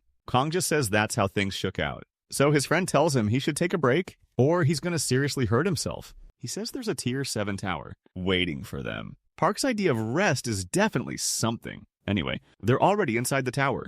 He told his buddy to brace himself. Because betrayal, rivalries, secret squabbles, and the organization's unmatched wickedness, they're all waiting for him. Silver says it's time to switch up the story's genre. And with that, the two of them head into the boss and Biko Tower. Elsewhere, in the middle of a heavy downpour, a woman hands something over, telling someone else to finish it up. Before the meeting, the other person takes the item, and she tells him not to forget that this is for the sake of justice in this world. After that, this woman checks the time, and she realizes her watch has stopped. She gets sad, since the watch was a gift from her godfather. Nearby, Kong and Park are trying to get out of the downpour. Then, a woman spots them, recognizes them, and cries out for help. She tells them they're in Black York City, and that the Capone family is in deep trouble. She says fixing this mess is their job. She immediately tells them to follow her. She's going to take them to her boss. As they walk, she explains that Black York is ruled by 5 major underworld families. In 4 days, there's going to be a huge meeting with several important figures. But not long ago, the first godfather, the former boss of the Capone family, and members of his organization were wiped out in huge numbers. She says she used to be an orphan, wandering the streets. Total street kid, when she was young. And she was lucky enough to awaken her powers. But they weren't all that useful, honestly, until her life took a huge turn when her godfather adopted her. Kong doesn't seem super interested in this part of the story. Not really his thing. Anyway, she says that during the attack, she was only able to save one person, her godfather's son, the current boss of the organization. As soon as they walk into the room, the boss greets their visitors. He announces he's the leader of this company, and the head of the Capone family too. Park then chimes in, calling him Little Boss. Right away, the kid gets annoyed, saying that that's a rude way to talk to Victor Capone, a big boss, and the rightful heir to his family. The woman tries to calm him down. She tells him these outsiders don't know how to judge character. She insists his presence as the boss commands respect. The kid's ego is definitely stroked. So, he says he doesn't have much time and wants to get straight to business. He tells Rebecca to get the procedures underway. Kang, who hasn't said a word so far, just watches everything. After a bit of small talk, Rebecca says to keep it simple. Their goal is to resurrect the Capone family. At the meeting between the 5 big families, in 4 days, they need to grab as much attention as possible and find out who's responsible. They need to uncover the mastermind behind the assassination of the former boss and his executives. Kong jumps in, asking who they suspect. Rebecca says the most likely culprit, one of the bosses from the other big families, or someone in their alliance. Real nasty work. Gambino would be the prime suspect. He's weak right now and seems to be itching for a war. Our hero looks over all the files and asks if he should just take them all out. Boom! Gone. Rebecca says it's not a bad idea, honestly, since eventually they'd eliminate all the Capone family's enemies anyway. It's just good business. But Kong pipes up, saying he doesn't think the boss would agree. Vito kinda agrees. He claims the Capones have always been big players, but they only really hit their stride with his father. But he also says he's watched Rebecca for 20 years. The kid says her methods are the very essence of the Capones. This is what they're about. And there's absolutely no need for a different opinion on this. Kong makes it clear Vito's the boss, not this woman. He insists that Vito is the one who needs to be making the calls. He says he knows that, but then he claims that Rebecca knows more than he does. So our main character asks if he wants to take out the rivals too. Honestly, the guy responds that if they weren't responsible, he thinks it's best to keep things as they are. Then he asks Rebecca if he can do that. She doesn't seem super thrilled about it, but she agrees with the guy. She says he's the boss after all. After they kick off the mission, Park suggests checking out Calirio, saying that they're closest to their current location. With that, Kangyu jokes that his friend is starting to look like a villain. Park's saying they need to try living like villains, at least for a while. After all, this world's just a game, right? A short time later, some guards get ready for a fight. They're yelling, "Who dares invade our family's territory?" But dang, they don't even get a chance to react. The two friends strike first, and Park, he tells them they can surrender while they're still breathing. He promises those who cooperate will be spared. But these guys, they're not having any of it. They declare they'd never betray their family. If that's how it is, Park says then they're free to meet their end. He glances at his friend and sees he's totally relaxed, like this is no big deal. Suddenly, a much fiercer man shows up. He's furious, asking them how they dare attack his family. Before the meeting, Park asks if that asterisk is the head of the Khalil family. One of the guys scoffs, saying their boss wouldn't lower himself to this level. Then he tells our hero to have fun, fighting these goons.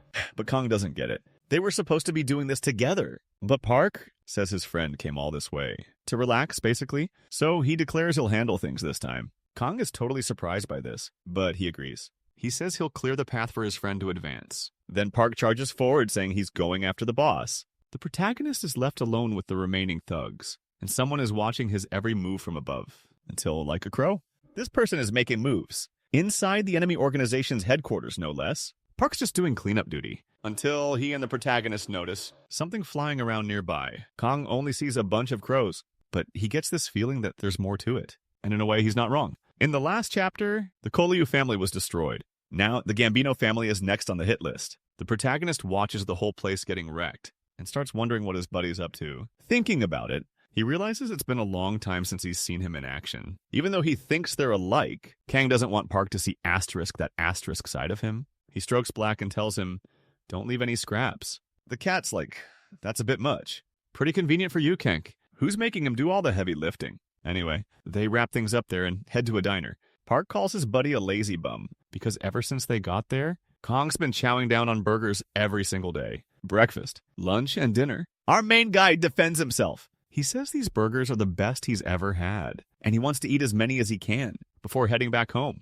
Park argues that there are other food options, but Kang says he barely takes any vacations and doesn't want to ruin it by stressing about what to eat. He changes the subject and asks what the Gambino's boss had to say. The manager simply says the boss doesn't know anything. Kong, remember how Park asked to be trusted with this task? But the manager says the boss? Anyway, he's not going to do anything in the meeting, or even mention him. The Gambino boss is furious. He makes a few calls, gets no answers. Not from the Sanchez's, not from the Falcons. He's getting seriously worried, and he starts to think that their alliance might have just crumbled. Gambino's practically spitting ketchup, and he knows exactly who's to blame. He remembers that before leaving. The guy who attacked him said that in 72 hours, the ketchup flow from his heart would stop, and the organ would explode unless it was restarted by pressing the pressure point. Park asked the leader if he understood what he was saying. Then the boss said the Gambino family wouldn't be at the meeting this time. Plus, they agreed to help figure out who was responsible for taking Capone down. With that, Park said, he's smart, so he'll let him live this time. And right after, he walked out. But the manager was still hurting bad, because that procedure Park promised hadn't happened yet. The meeting hadn't taken place yet. Hearing this, Kang just flatly says they've got nothing. The manager tries to reassure his friend, saying they'll figure something out at the meeting. It's just a guess, though. But he gets the feeling there's someone else involved. Someone beyond the big five families. A while later, the big meeting time rolls around. The families start arriving at the meeting spot. They wait for everyone to show up at the table, until Marcelo, the head of the Khalil family, says it's getting late. The Gambino family head points out that 2 people haven't shown. Vito says Falcone and Sanchez are no-shows, and he figures out pretty quick that they're the ones who wiped out.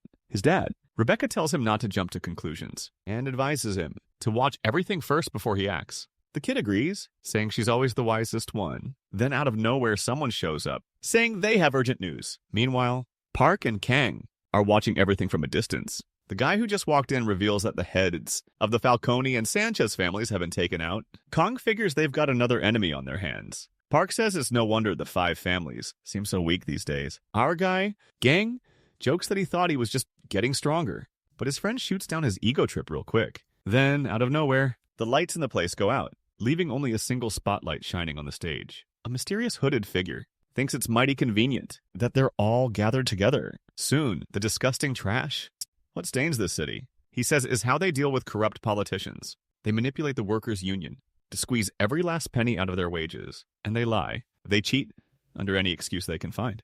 They're criminals. Despicable people stirring up chaos in this city. This mysterious person lays out all their crimes. He declares that his name is Night Knight, and he announces that he will now deliver justice. Veeder asks if Night Raven was the one who killed the other bosses. He answers, yes, since they were cruel villains, and their deaths were a small price to pay. He claims the same thing happened to the boy's father. Then he says the same will happen to him, since he's the son of a villain. Then Night Raven attacks. It's firing feathers like they're bullets. Rebecca shields Vito, telling him to stay out of the danger zone. The kid says the crow took out his dad. That's why he's out for revenge. She says she knows and states that for the good of this world, the price has to be paid. Right now, the protagonist's system buzzes, saying the anti-hero, the Night Crow, is serving up justice. Kang then says there's no shortage of villains who deserve this punishment. Then he unleashes dark magic, blasting Black to attack, confirming that this Asterisk was the real villain the whole time. The Crow King, our protag, he unleashes some dark magic on the Crow,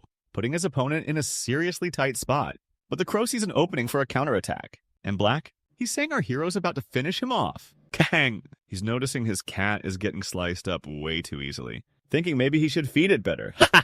So he decides it's time to step things up. He grabs his opponent by the cloak and wham! Hits him with his magic. The Crow gets marked with a death sigil. Plus he gets a debuff that exposes all his weaknesses. Ouch! Our hero even uses a keyword, gossip, LOL. It reveals the target's attribute window in detail and lets the exposed weaknesses debuff be stacked asterisk again, asterisk. With that, even without meaning to, the enemy accidentally reveals that dark energy is flowing out of his cloak, and those sharp feathers are seriously dangerous, besides hiding a bunch of explosives on himself without even realizing it. So the Crow is battling a shadowy clone of our main gal. Meanwhile, his every move is being watched. Kang's wondering how some human bomb cosplayer is using a G like a hero. The Crow realizes he's getting weaker and asks our guy if he's some kind of outsider. He gets no answer, but whatever. Crow decides to take action, controlling a flock of crows around the scene. He's using them as exploding crow bombs. They're blowing up everything in their path. Park's scratching his head, wondering why there are so many of them. He's supposed to be a master of one-on-one fights, but he realizes he's doing the opposite. Since Kang's taking on the Crow all by himself, Silver tells him that the bosses are Park's responsibility, and he needs to protect them, no matter what goes down. A bottom line is, Kang insists his buddy is way better at defense than he is. Park doesn't buy that for a second. Even so, Kong says taking out the enemy is his specialty, so that's exactly what he's going to do.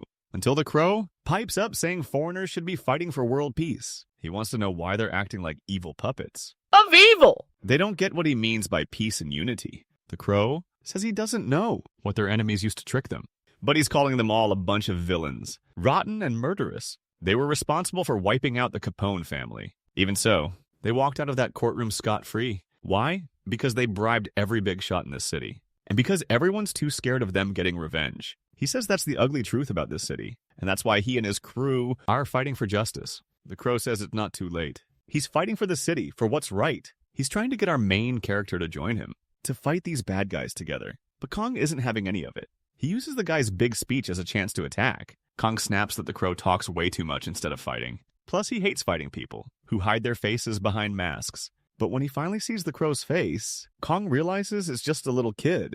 The Crow tells our hero not to underestimate his justice, and as a final act, he triggers an explosive. That catches the guy completely off guard. Then Crow spills the beans. The woman talked. She ratted about the meeting spot 3 days ago, and he asks Kong, how many explosives does he think they planted? Ouch. Our hero finds himself smack dab in the middle of the blast and almost gets taken out by it. But his buddy rushes in, and they both make a run for it, thanks to Black's help. From way back, You can see the explosion light up the sky.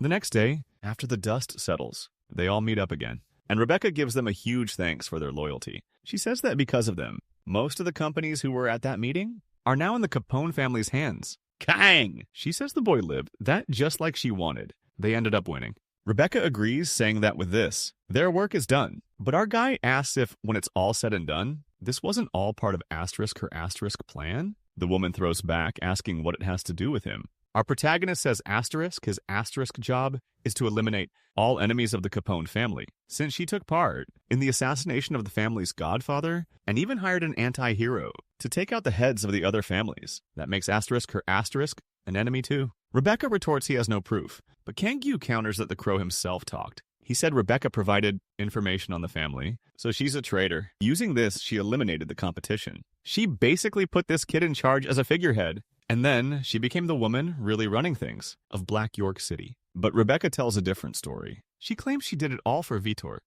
She says Vitor is this incredibly kind and innocent kid. So she took out the godfather, who was forcing him to train to be his successor, and she got rid of any other threats to him too, all to protect him from the cruelty of this world. Rebecca thinks she just did what a guardian needed to do. But Kong says she betrayed the guy who crawled out of the streets and turned his son into a puppet. Also, she could become the queen of the night. Park jumps into the conversation, saying she's not a guardian at all, because her actions have turned the kid into someone who can't do anything for himself. It's because she's only thinking about herself. She claims no outsider is qualified to judge her. Park then suggests that they ask the boy's opinion. That's when Rebecca realizes Vitor has been hearing everything. He bursts into tears hearing the whole truth laid bare. She tries to justify herself, but Vitor surprises her. He reveals he has powers and uses them to subdue her. Vitor tells her she was right.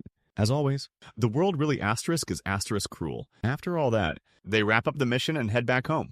Park laments that he didn't get to live a true hero's adventure. On the other hand, he's happy to be back home and not swarmed by the press. His friend suggests they do it all again sometime. Just then, his assistant pops up. She tells him, "We've got a problem. The Tier 5 hard difficulty tower in the city center, it's about to fall. We're losing the tower." Hearing this, our hero is totally freaked out. This tower is one of the Tier 5 ones that the association players, they all attacked. They failed the first raid and barely managed to retreat. But now someone says they're all gonna get hit with a triple penalty for failing.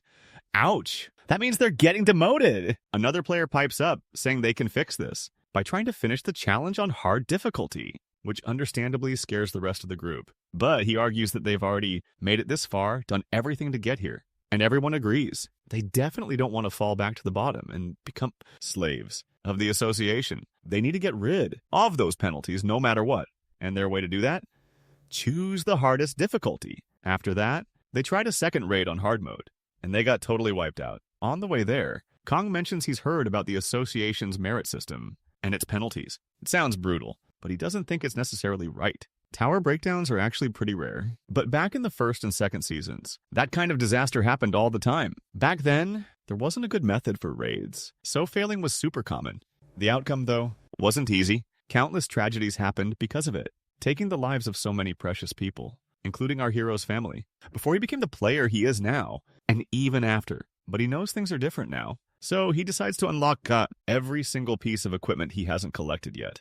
And all the skill packs, too. His current setup is already pretty good. However, he can't afford to give his enemies an opening, anything they could exploit. So, he's prepping for something huge, crafting a brand new skill deck. Finally, after a long drive, he arrives at his destination, and the moment he steps out of the car, the crowd goes wild. They're hyped because the Hero King's shown up to help. Kang, though, he's just thinking about the challenges ahead. He spots this weird black hole type thing forming in the sky. People who were already freaked out are now totally losing it. Some players are gearing up to face whatever's coming, but our main guy steps up. He lays down the law saying anyone who fits these conditions needs to get a clue and bail out of here ASAP. First condition, anyone who could accidentally get caught in his abilities blast zone. Second, anyone who isn't sure they can keep up with him. And third, basically everyone besides him. So the other players back off and let the protagonist do his thing. Kong's facing a whole swarm of enemies. He doesn't hesitate. He jumps right into action,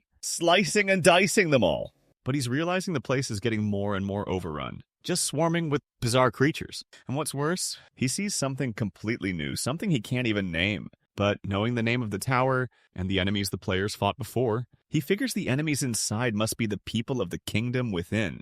which means these monsters, the ones pouring out of the tower's collapse, they're almost a side issue. The real question is, where are the asterisk really asterisk coming from? Just then, a company helicopter buzzes onto the scene, trying to get the scoop, covering what's happening. The reporter's saying that the Hero King is a controversial figure, sure, but when it comes to his skills and ends up getting the job done, Kong then gets an alert that the Abyss Monarch is awakening the darkness from the deepest depths. With that, the reporter announces that the portal is changing color. He figures this is a prelude, a sign that the Abyss monster is on its way. He's wondering how a monster is coming out of a tower like asterisk this asterisk. Meanwhile, our hero strides up and tells the helicopter to get the heck out of there before it gets tossed to the monsters. As he moves forward, he wonders if the monarch acted alone. His system just alerted him that Abyss Slime has appeared. Kong was already expecting something like this to happen, so he starts attacking. He wonders if this is going to be enough, though. He figures he needs to take it out in a single blow, so he charges up a massive ice attack, mixed with skill, dark skills, and Charlotte's web finesse. And just like that, he connects the dots with a deathly weave, a web that boasts extreme cutting power. After pulling out all the stops, he manages to defeat the Abyss Slime. The tower break is stopped dead in his tracks. The Abyss Monarch awards him a shop as a token of his satisfaction. When he returns to the real world, the press swarms him like always, because everyone knows the Hero King single-handedly prevented the tower break. News of his feat is spreading like wildfire. Kong's looking frustrated. He's putting the blame on the association. Apparently, the endgame players failed the raid, total wipeout, and they were too scared of getting penalized to own up to it. So their actions caused this whole mess, and the tower collapsed. The media's grilling the association, demanding answers. And the association's response? They admitted they were partly to blame, but then they tried to justify their actions. But for our hero, what really matters is that the media is tearing them apart. They're going after the association big time, and he's celebrating with his buddy, Park. In fact, he says they need to seize this opportunity. Time to clean up the association. Our main character asks if his friend is going to run for president, or something. He says, nope. He's talking about starting a guild. But Kang throws a wrench in the works, saying the law prevents them from establishing one. Apparently, the rule is that a nation can only have one guild, seriously? So, yeah, it's gonna be tough, our guy's told. His friend's like, and that's exactly why, we need to use this chance to change that rule. They can totally take advantage of all the ridiculous stuff the association's been pulling. Specifically because they've never actually been inside a tower themselves. And yet they're making rules about them. Not to mention they only promote the people who have sponsors, completely ignoring everyone else. So if they can rally public opinion on their side, they can totally flip the situation around. Our protagonist wishes his friend good luck. Park's like, dude, this is my problem too. But Kong disagrees, insisting it's Park's duty, not his. And his buddy is totally against it. He argues that the people are all about the Hero King, so the Hero King should be the one to start the guild. A little later, the petition to allow another guild to be formed has smashed through 170,000 signatures, but the only existing guild is digging in its heels, refusing to budge. Meanwhile, in the public eye, the Hero King and the veteran players are riding high in popularity. But the association president is not loving this. He's convinced our protagonist and his manager are behind it all, claiming they don't understand the danger that regular players pose to the public. He figures that in some countries, the government is too lax, and guilds end up getting mixed up with the underworld. Some countries, they've even turned into dark player empires. Seriously, even the good old USA. They allow private player guilds to form. Guilds of players. They're controlling their top players like they're an army. The president sees these players as walking time bombs. Without the right management, he thinks, they'll be impossible to control. So he figures anyone who disagrees just doesn't get how things work. They don't understand the real world. That is until he gets a call. His system alerts him the evil monarch is interested in him and asks the president if he's interested in accepting the tower challenge. Meanwhile, far away, the protagonist makes a huge announcement, and people realize that's his asterisk armor from the last season. And they're wondering why that ad is still running.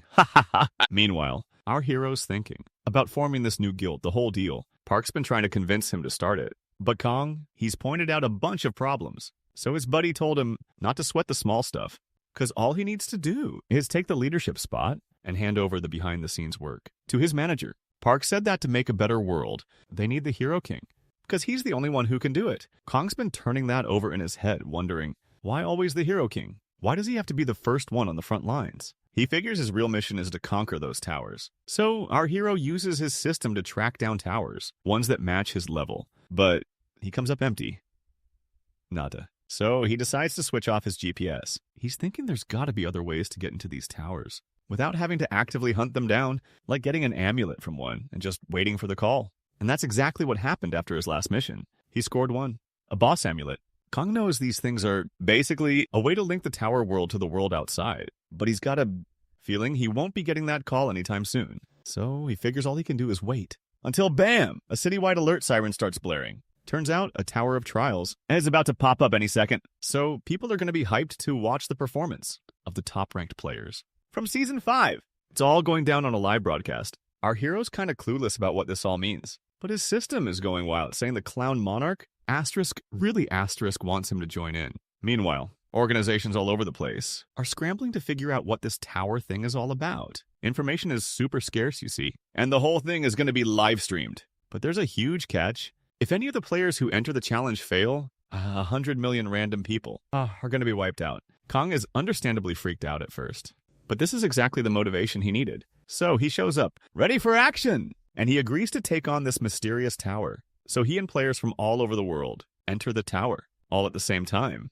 Inside, Kong runs into some familiar faces. Seeing his fellow players again, he says he can barely contain his excitement. It's been a while since they were all together. A Saint character comes over to greet him, and Kong jokingly asks if she's in cosplay. She says no, and that she likes seeing Kong in his normal mode. He jokingly asks when he's ever asterisk, not asterisk been normal. The Saint mentions what happened. After that crazy Tier 7 difficulty tower raid, she got worried when she saw the stream, because Kong looked exhausted. Our hero realizes she was genuinely worried about him, but he reassures her. He's saying he's fine and won't stop going on raids. Then another player steps up, saying if Kang's not feeling well, he should head out now, claiming that he is the last hero king. He asks how the top ranker could be the last one to show up. Kong retorts that he couldn't think about that when 100 million lives are on the line. Our protagonist asks if this player was expecting some cliche response, like the last one to arrive is the one who saves the day. But the player says the first ones to arrive are always the first to face danger. Kong just taunts him, asking if he practiced that line,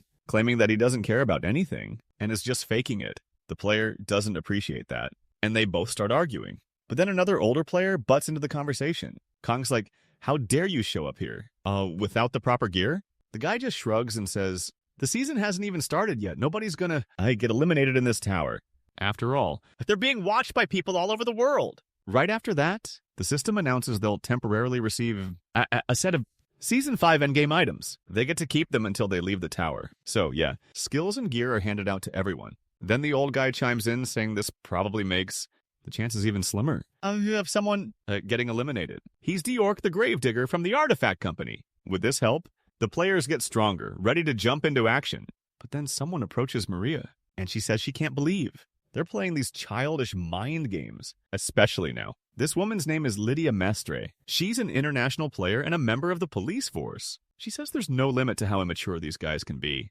The Saint says they need asterisk to realize how many lives depend on this tower raid. Oh, then Lieutenant General, wait for it, from the United States of America joins the conversation. He says everyone needs to do their duty to the planet and their nations. The Gravedigger tells the others to watch their backs and be careful what they do in there. For his part, Kong mentions they should have streamed during the raid on the Pestilence Lord. Suddenly, someone shows up. He greets them, apologizing for keeping them waiting. The masked guy says this is a festival for them, a symbol, to celebrate the slayers of the Pestilence Lord. Then he welcomes the gathered heroes. Kong asks why the monarch is finished, and this masked dude is celebrating. After all, they were friends, right? After that, the masked man tells the hero king it's best not to provoke the monarchs, and asks if he prefers to be called the Monarch Slayer. Silver earned that title by taking down the season boss. Red Guardian Kang's rival is definitely going to have a problem with this. No way he'll accept some kid winning the title. Absolutely not. He's thinking he's got to do something about it.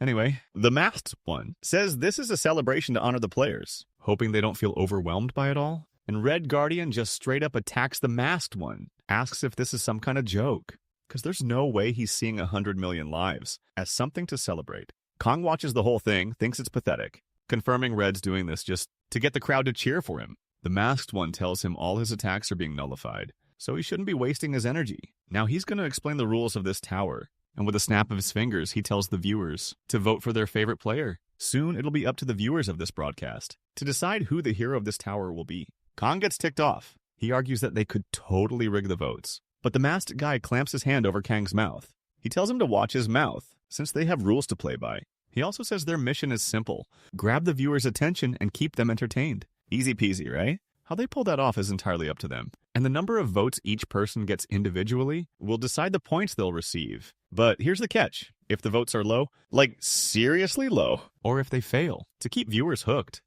the raid will be considered a total bust. And that means millions are going to be in deep trouble. So the masked guy tells them, don't just stand there, do something. They got to use every single thing they've got, right? To make something truly awesome for the good of the whole world. So then, the Red Guardian, who's also a swordmaster, calls out, the Hero King for a duel in the arena. Kang's like, whoa, hold up, I'm fast. And asks why they even need to fight. This masked dude says he can't turn down someone's challenge, it's a rule. And even if he gets totally wiped out in the arena, he'll just pop back to life there anyway. Talk about convenient. He makes this arena appear out of nowhere and says nobody can leave until the voting on the tower thing is finished. But before they start, our hero's got a question. He asks Red if he really wants another go at this. After getting his butt kicked last time, Red just replies, if he can't beat the protagonist, votes won't mean a thing to him.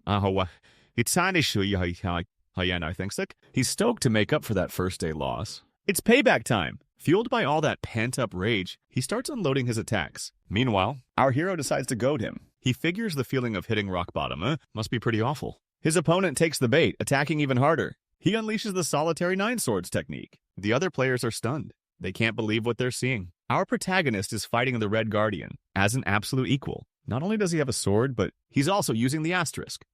Same asterisk skills. The Gravedigger thinks it must be some kind of skill copy ability. Even Red is starting to catch on. He wonders if the Hero King had a contract with the Monarch of Mirrors. He says he's dedicated his whole life to this sword, so he doesn't know how. Our hero is totally crushing his opponent in this duel. Watching from outside the arena, the Gravedigger is blown away, thinks it's magnificent to see the Hero King fight. He wonders, how could any of us possibly kill the king?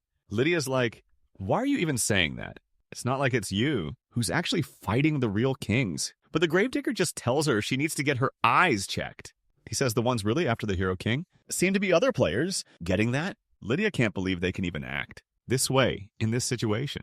On the other hand, the Saint is the only one who's really freaking out about this. The Saint thinks 100 million lives hinge on conquering this tower. But in the others' minds, all they care about is taking down the Hero King, becoming the top dogs, the best players. She remembers Kong's speech. He said that even if the world looked like it was ending tomorrow, people would still be fighting amongst themselves. She realizes Kong was right all along. Back in season 1 and 2, everyone climbed the tower purely to save the world. But those days are gone. It's a whole new game now. Maria wonders why. She thinks even if the players are getting stronger, every season, the tower's difficulty tiers also go up each year. And the bosses, they're just getting tougher. Everyone banding together to save the world?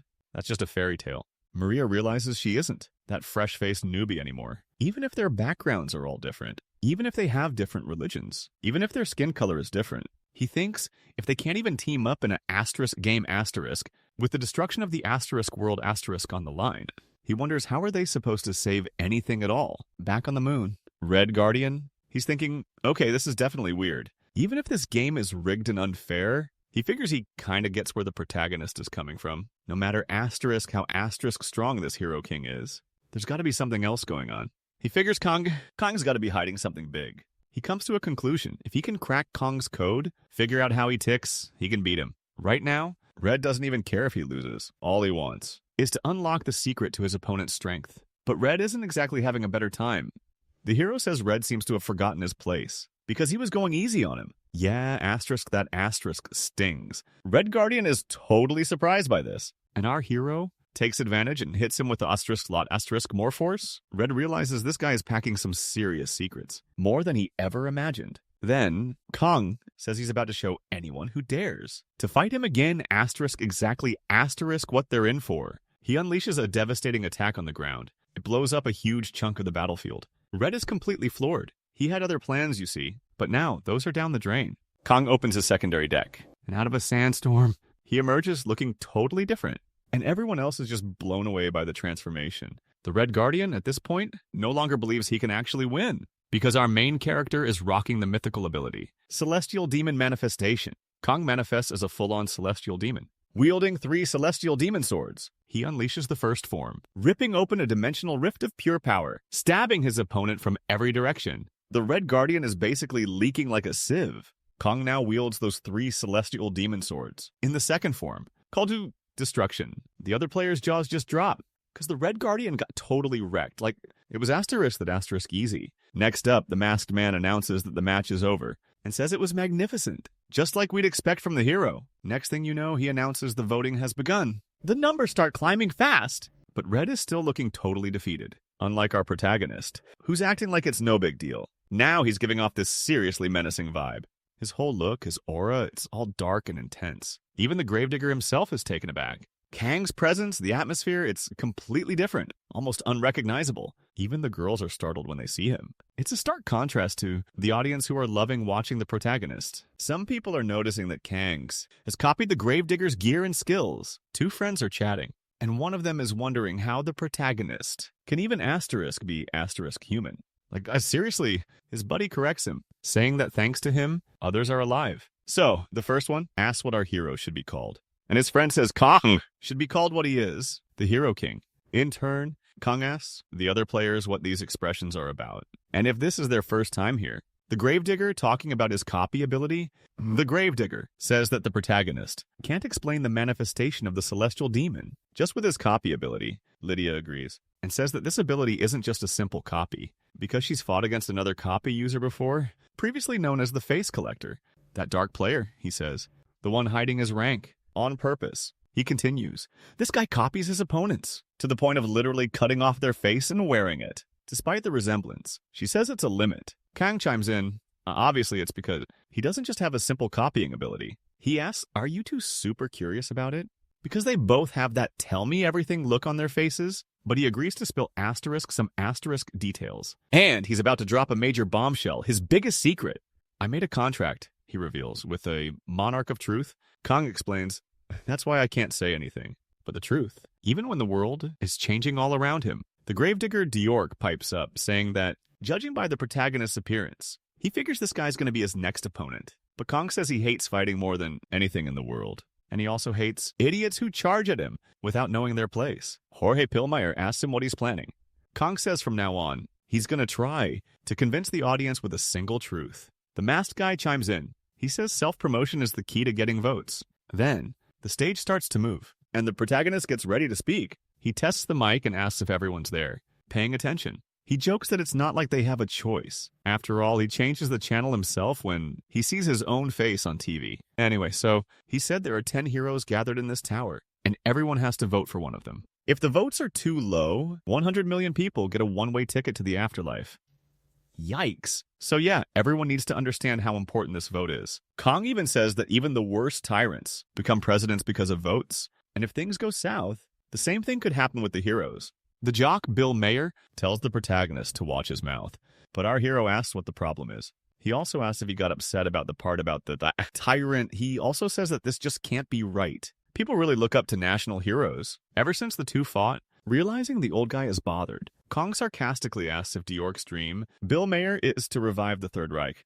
Whoa, that was supposed to be a secret. The Gravedigger's furious, asking how he dares insult someone without proof. But then Kong drops the bomb. He has a contract with the true monarch. This gives him the power to sniff out lies and secrets like nobody's business. He declares that everything he's said up to now is 100% the truth, the whole truth and nothing but the truth. So he urges people to vote carefully and choose wisely. Think about it. He also throws in that there's more than just one or two lunatics hanging around amongst the players. And then boom! He calls out Count Vladimir as one of them. The Count definitely wasn't expecting that. But get this, he has no clue what our main guy is even talking about. Kang's like, this is weird. Since the Count himself said he'd revive the Empire, Vladimir tries to shut Kang up, stop him from spilling the tea. But that just fires our hero up even more. He keeps exposing all the Count's dirty secrets live on air. He even taunts him, saying if something's bothering Vladimir, he should wait his turn to do his magic show. With that, the Count snaps, saying he's not going to take this humiliation anymore. Not with his parents and the president watching. Live! Our hero jokes that Vladimir is a dedicated man, even though he has a fire attribute. Next, he turns to attack the lieutenant general, the guy who screwed him over, saying that he likes to play with fire too. Because he's talking about the guy's habit of throwing bombs in enemy countries that were enemies of the US. including doing it in secret. This makes Kilgore seriously nervous. He questions our protagonist, asking if he has any idea what the consequences of his words will be. The hero answers that he does. He claims that for heroes who save the world, a nationalistic lunatic like Undertaker, an imperialist like Count Vladimir, and a war fanatic like Kilgore are nothing but opportunists. He figures people won't be happy to hear that. Kilgore tries to attack him, but Kong defends himself and asks what that's supposed to mean. Kilgore asks the protagonist if he's underestimating him. Little does he know what's coming. Kang is about to show him some seriously awesome fighter jets. The girls are saying this crazy guy is trying to take them down with it. The general unleashes his signature move, called FV3 Devil. He's stunned to see our hero pull off the same move. He asks, how did Kong copy that?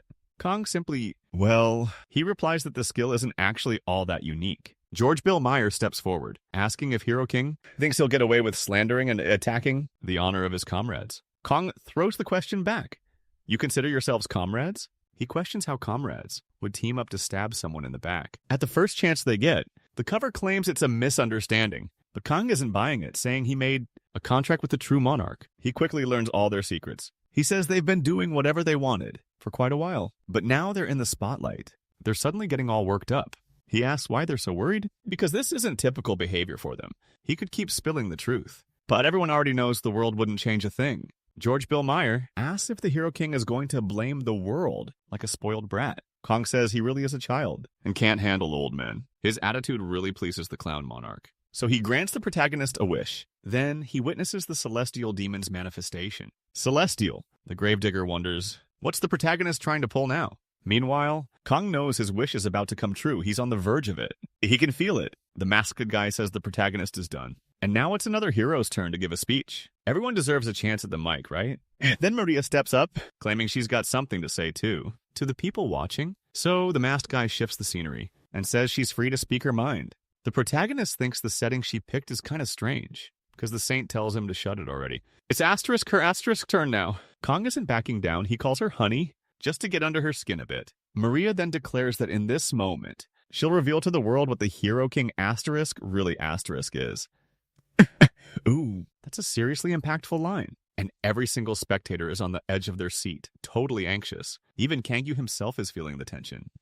He tries to step in, sort of interfere, but Maria fires right back, matching his energy. She throws it back at him, asking what his problem is. Kong actually wonders if it's too late to apologize now, especially after her speech. The tower's completed, and the voting results, they're about to be announced. Our protagonist checks the data, and he's like, what's up with these votes? Then it hits him. The votes were rigged. But honestly, it doesn't even matter that much, because he still won what he knew was rightfully his. His system gives him an alert. He's obtained the celestial demon manifestation. With that, he now possesses all 3 divine relics, mythological gear, a title, and a brand new skill. And it's only been 3 months. He hasn't even unlocked the mythological gear yet, Black Death, which he earned after crushing the Pestilence Lord. Because mythological skills and weapons, they can't just be equipped like normal stuff. It's a brutal test for those who aren't up to snuff. Fail the test, and your stats take a nosedive, or worse, you're eliminated. Even the Red Guardian took a major hit for failing the challenge. But wait, how come? Our hero's already tried this back in the previous season. He thinks he can finally equip what he earned back then. He figures he can switch weapons later, and it'd be a huge advantage to use this skill right now. So, with that, he activates the Celestial Demon manifestation for the first time. His system warns him he has to prove he's worthy. Next thing he knows, he's teleported somewhere else, and an old man is standing right in front of him. Is this the guy who's going to test our hero's worth? Kong says he's there to make the deal, and if it's the same as last season, alright, this will be over quick. The system chimes in, test started. It's telling him he needs to block 2 basic moves from this celestial demon dude. His opponent is winding up for a strike, and our protagonist gets a weird feeling, because the guy's coming at him with the celestial demon's triple sword technique. First move, here we go. First attack! The strike is blindingly fast, but Kang, he manages to block it, even though it's tough. Right after, he's all like, whoa, this is pretty exciting. And he says he's been through this before. But the opponent is back on the attack, and Silver, assuming Prada is a nickname, blocks again. But this time, the energy from the impact is way bigger. The opponent feels it big time. The adversary puts his sword away, realizing our hero. So he's got a new title now, Kang. Kong wonders if he's talking about the title Monarch Killer, like asterisk that asterisk kind of killer. The old guy asks him if he actually did that, and he just says, yeah. So, now that the test is over, he asks the old guy if he's going to show up whenever Kong calls him. The old man's still processing that whole monarch killer thing. And Kang's like, hey, are you bothered by something? But the old man just straight up says he likes Kang. Next thing you know, the scenery starts shifting around. Kang's confused, asking what's going on. But his opponent doesn't say a word and charges right at him. He tells Kang to show him how he uses his sword. And bam! They're fighting again. But our protagonist is totally clueless why. He thought the test was over. The old dude just keeps coming. So Kang just begs him to stop, claiming that if this keeps up, he'll end up eliminating him. However, the old man points out that our hero's sword is enchanted. He asks if he used it to take down the monarch, because if that's the case, he won't recognize him as the victor. Kang asks, how could he beat the celestial demon? With his current skills, he says that if it were possible, he'd be using that sword, and wouldn't need to be there asking for more power. The old man seems to agree with that, something that surprises our hero. Then the celestial demon says he'll test him in another way. Next, he stomps on the ground with such force that it causes another earth tremor rocks the place. After that, he jumps right back into the fight. But this time, it's all close quarters combat. Kang is totally baffled why this old guy is going so hard. He just wants to know the reason, at least. Finally, his opponent spills the beans. He's doing this because our main guy Kang killed the monarch. He even hints that the answer Kang's searching for might be found within Kang himself. Kang is understandably freaked out by all this, but the celestial demon doesn't give him a second to breathe. He unleashes his triple sword and taunts Kang to try and stop him. Kang's still reeling from all of this, finding himself in a situation he never saw coming. He's super confused after the attack, but he can't see any wounds. No sign of an attack anywhere. He's left wondering, what exactly did his opponent cut? The celestial demon reveals that he's spent his life. He roamed the lands, searching for a fighter, the ultimate warrior who could beat him. But no matter how far he went, he never tasted defeat. Never. He just couldn't grasp what it meant to lose. Not even when death stared him right in the face. The Grim Reaper himself came after him. And still, the celestial demon couldn't find someone capable of finally taking him down. He wondered if such a person even existed. All the masters, the top dogs from countries, empires, even freaking death himself, they all fell before his sword. Worthless. That's when he realized it was all pointless. Against the celestial demon's blade, nothing mattered. But hey, this is a first. He's never met a mortal who's actually killed a monarch before. It made him wonder, is this protagonist different from the rest? Or just another one who's going to get clobbered? He asked, what does that even asterisk mean? Asterisk? Kank? Those words really get the protagonist thinking. His whole life flashes before his eyes. Until he remembers the saint's speech from the tower, she said that Kang is gentler than anyone could imagine and has a ridiculously soft heart. She also said he's a crybaby and a coward, plus a ridiculously spoiled kid. When his comrades died, when he found out about the sacrifices that were happening, when a network failed, he cried nonstop for a whole week, just like a little kid. In that moment, all the saint did was listen to his whining. Thinking about all this just made our hero feel isolated. Then the celestial demon says that in the end, Kang will finally find the answer. Our hero asks, what answer? Does he want to know the meaning of defeat? The meaning of death itself? Or maybe even the purpose of life? But the celestial demon is shocked that Kang is even still alive. Anyway, he keeps remembering what the saint said. Because no matter what, she said Kang never gives up. No matter how painful or terrifying it gets, no matter how much he gets hurt, he just keeps fighting for the good of the world, even if none of it actually matters. In the end, Kang also pointed out that you can only break what exists. You can't break what doesn't. So, meaningless isn't any different. He asks if this isn't the core principle of the triple sword.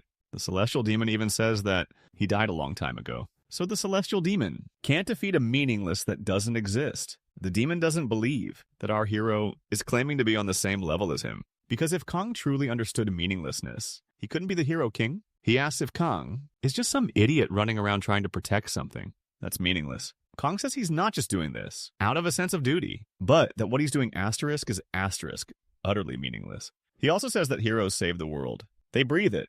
They work hard at it, defending our world. But the other side has all sorts of lunatics taking shots at them. So he wonders, what in the world could make less sense than this? The celestial demon agrees it's pretty pointless. So he sheathes his sword and says he can't wait for their next little get-together. With that, the system chimes in saying, our guy's been judged a worthy player. Then he heads back home. He figures it's all good, and this is just how the hero life rolls. His system pings, telling him he can now use a true manifestation of the celestial demon. But then he suddenly collapses onto the floor, scaring the living daylights out of his cat. A little while later, he's taking his temperature. Black asks him why he's looking so weak. Kang insists he's not weak. He claims his stats are the best in the world. The cat chimes in, asking why he's sick then. But our hero insists he's totally fine. He's just majorly pissed off about what people are saying. About him online, he's ranting that he needs to conquer a tier 8 or 9 tower to calm down. Black points out, how's he going to climb a tower? That doesn't even exist yet? Kang Ai checks the calendar and realizes it's only March. Like the previous season, higher tier towers will start appearing. But that's still at least a month away. Tier towers, they don't actually belong to any one country. They're more universal, so as soon as one's unlocked, he can jump right in. Just like in those games he plays. For now, he's got his sights set on a tier 7 tower. But his cat, yeah, he's got a talking cat, says Kong ain't going anywhere. Says this is what's best for him. Not long after that, our hero heads to a tier 3 tower instead. When he gets there, he realizes it looks a whole lot like the one he went to at the beginning of the season. He says he's not here for any special reason. He just needs to blow off some steam. So he gets ready to bust out his new ability. But he's thinking how the names they give these abilities never make any sense. Time to summon the Celestial Demon Manifestation! He starts feeling something seriously weird in his body. His system's going nuts, warning him that the Celestial Demon's essence is messing with him big time. Next thing you know, Kangu's entire body is convulsing. He even coughs up some, ketchup because of it. He's blaming the old dude who gave him this power. The system chimes in, saying the vessel is now full. Adjustments are being made.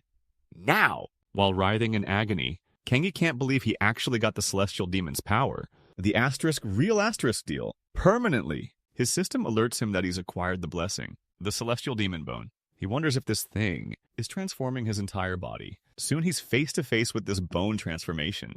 Turns out the transformation is only internal, not affecting his outside appearance. Next thing you know, the system blares that the floor collapsing has linked him to a second level. So, naturally, several orcs pop up and charge him. But that's exactly what our hero was hoping for. Finally, he can put his new ability to the test. After wiping the floor with them all, he realizes it's a third basic move that wasn't included before. He wonders if this move even has a name, because it's so out there. And why wasn't this third move part yet of the original skill? For a brief moment, he thinks back to that Void Sword, the very same one the Celestial Demon used against him way back when. Now Kang possesses this ability too. He can't help but wonder just how much of it he can actually use. And he's about to find out, because he comes across this massive gate and he's gonna go through it. The moment it opens, the synchronization rate hits a whopping 100%. His system is going nuts, saying a process is underway. A fusion with a monarch? The dethroned Sword Monarch. Something Kang totally didn't see coming.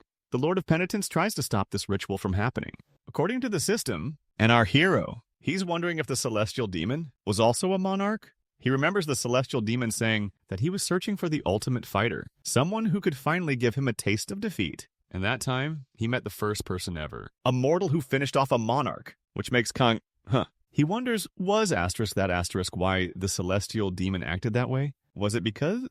Precisely because he finished off someone who was just like the Celestial Demon? After this thought, his system alerts him that several Monicas are watching him, silently. And the Monica, the clown, is staring at him with this totally blank look. Someone else is looking pretty surprised at though. Then the clown asks, why so serious? Our hero just brushes past him, heading through the He throws back, your puppets are pretty scary.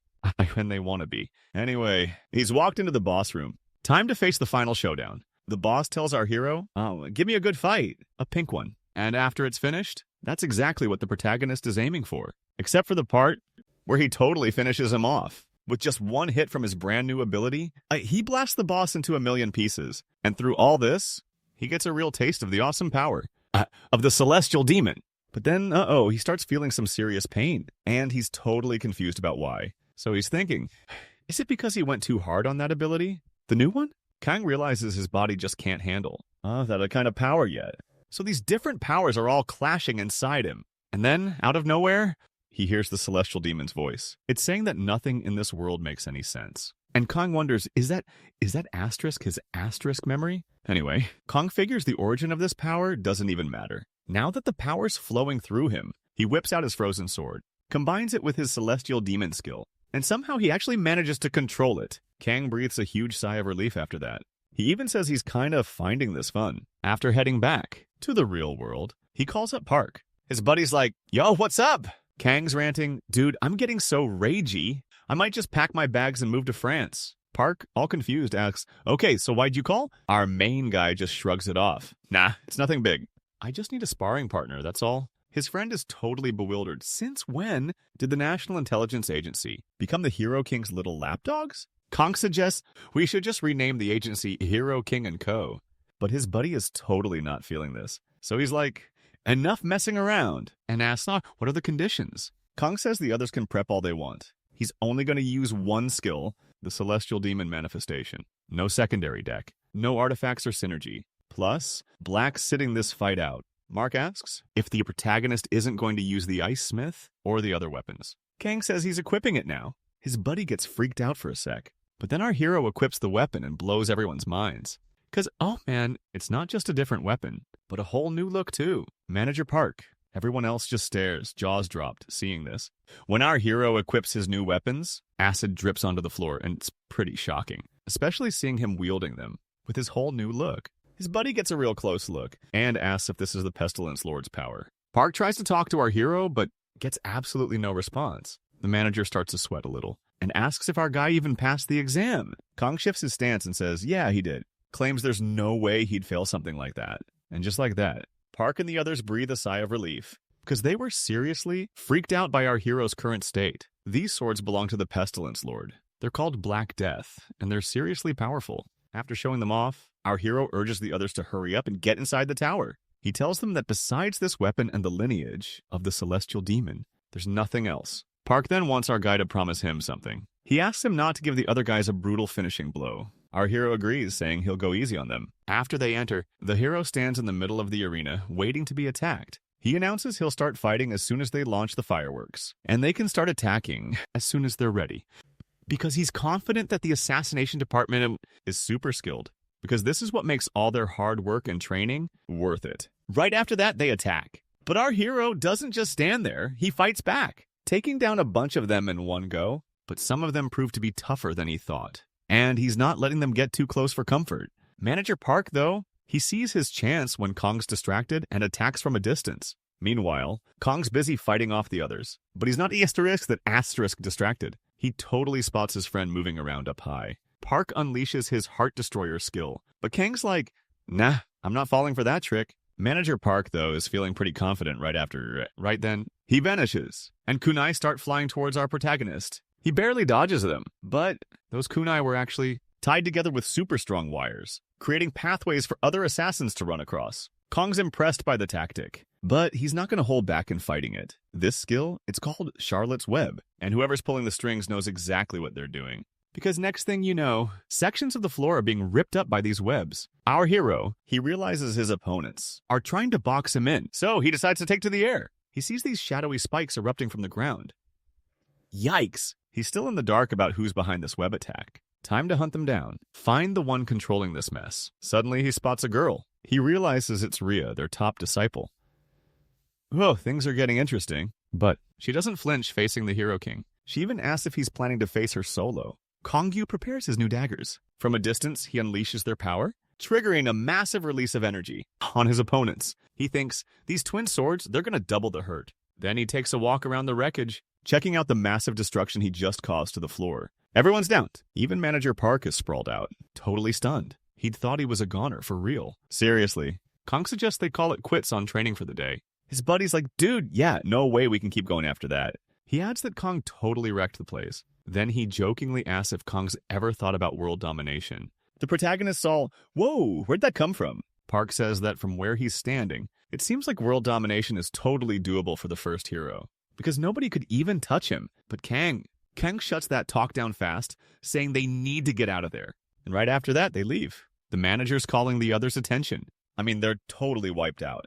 They're back from the brink after getting their butts kicked. So yeah, Park tells our buddy he can always count on them. If he needs to level up his skills again, that is, then our hero system flashes a warning about the alternate history tower. It's calling him. But wait, there's more. Lieutenant General Kyogre is begging for help. Our guy remembers the last time they met. They had a huge brawl that was broadcast live asterisk. He thinks it's pretty darn shameless for General Kyogre to be asking for his asterisk help. But he also figures if he refuses and the tower goes down, things could get way worse. Like really asterisk bad. So he says he's warmed up and ready to rumble. His buddy's asking if he really needs to take off asterisk right now, Silver says he does. He's leaving ASAP, heading straight to the good old USA. Park doesn't dig the idea of his friend just bailing like this.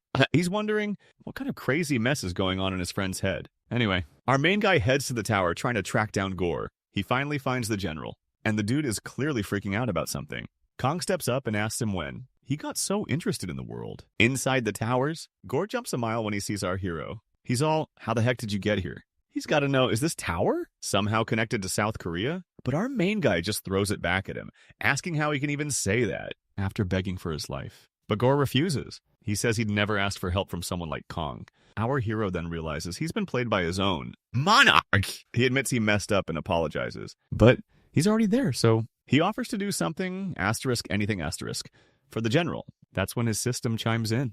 It tells him that those armed and fighting against the enemies of freedom are looking for an opportunity. It's in this moment that Gore thanks our hero for volunteering to help, even though this is a world inside the tower. As someone who grew up in a nation dedicated to freedom, to the very end, he believes that forgiveness isn't an option. He also says he has no doubt that Kang's a clever player, no doubt, and Gore's only teaming up with him this time. Our hero figures that in a situation like this, Gore will quietly cooperate, but he knows that deep down, Gore is conflicted seeing the global destruction. He thinks this could actually be a good thing. He says that when there's a tyrant around, everyone suddenly unites for a common cause. But Kang says that for someone who hates imperialism so much, the general was awfully cozy, holding hands with a gravedigger outside the tower. And Gore doesn't appreciate that jab. But our hero points out that even if he hates the gravedigger, the fact that Gore teamed up with him means that Kong has managed to scare the general. So, he warns, if he even thinks about betraying him again, there'll be hell to pay. So,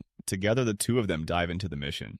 And the people there, they see these players as gods! Time to get into character. Meanwhile, the general, he demands these guys reveal who they're with. But then his captain steps forward, introducing himself to our players. Says he's Lieutenant Aldo Pitt, the current commander of a unit, known as the Bastards. They're part of the domestic forces from the nation of Khitan, part of the Free Alliance. For his part, Kong's wondering how they even ended up here. This wasn't supposed to be a military field. And then Gore jumps into the conversation, asking about the current situation. Aldo says the Po Empire's lowlives have their base surrounded. Our heroes all, yeah, this is kind of what I expected. I mean, duh, they're smack dab in enemy territory. Looking around, he's actually a bit surprised that the enemies aren't necromancers. Aldo chimes in, saying the necromancers. They're the big guns, the elite troops. So they usually hang out, right in the thick of it. But these other guys, they're no joke either. Gore says, the enemy can huddle up all they want. They've got a mission to complete, wiping out every last one of these baddies. This goal really gets the general pumped up. He announces that from here on out, he's going to lay out the plan for his allies. Gore's all fired up, saying they're going to go out there and take out every single one of those bastards who dares to cross their path. He also tells them to show the enemy no mercy, no pity. Fueled by that, they head into the fight with determination. The Podi Empire's elite squad, they're surrounding the field. The general joins the team, but the men are surprised. He's fighting with the shield that Garda uses. He tells them to follow him, claiming the shield will protect them. So they do. They shout that they're fighting for freedom. Ironically, our protagonist says, it's good to be free. But he just watches the general and the others take action. They're mowing down the enemy army from the top of a building. Kong spots something fishy, so he goes to check it out. He takes down the snipers who were ready and waiting. Down on the ground, Gore is doing his thing. He's checking on the soldiers and he sees Kang is providing air support. While he and the others are fighting on the ground, our heroes parkouring across rooftops, taking out the snipers one by one, until Kilgore approaches the prototype, telling him, I warned you, he'd said to defeat the enemies without mercy. Kong says that for him, it's enough if they're finished off. But the general disagrees. He says each enemy soldier needs to suffer asterisk. He wants to ensure the soldiers on the field are finished off brutally, so that the others who are still alive know exactly who they're up against. Because that's how terror takes over. Our hero mutters that the general sounds like he's straight out of a movie. And right after that, an aerial invasion from the enemy kicks off. His allies are terrified just watching this unfold. But then the general steps up, promising to show them some real aerial power. He's going to show them asterisk. That's when Gore unleashes his summoning skills, the same ones he used against Kong back at the tower. He summons his F-23S. They're called Devils. And just like that, an intense dogfight erupts in the sky, but the enemy jets don't stand a chance. The F-23S tear through them all.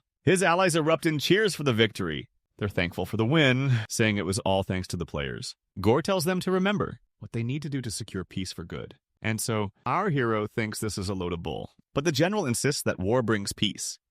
Seriously? Kangyu totally disagrees, saying if you want to find peace, you shouldn't be fighting. Even so, the general isn't backing down, not one bit. Anyway, the Continental Conquest Tower has been cleared and on. The other side, a player is ahead of the enemies. The Gravedigger was involved in all of this the whole time, and he says his work is done now, but to really make his ideology a reality, he's begging the immortal monarch to just hold off on this moment in history, just a little. The monarch's feeling generous, granting a moment of self-indulgence. With the monarch's blessing, the Gravedigger's return gets put on ice. He vows to prove his loyalty to the monarch, and quick. The general is all about preventing war, insisting you gotta start wars asterisk before asterisk your enemies do.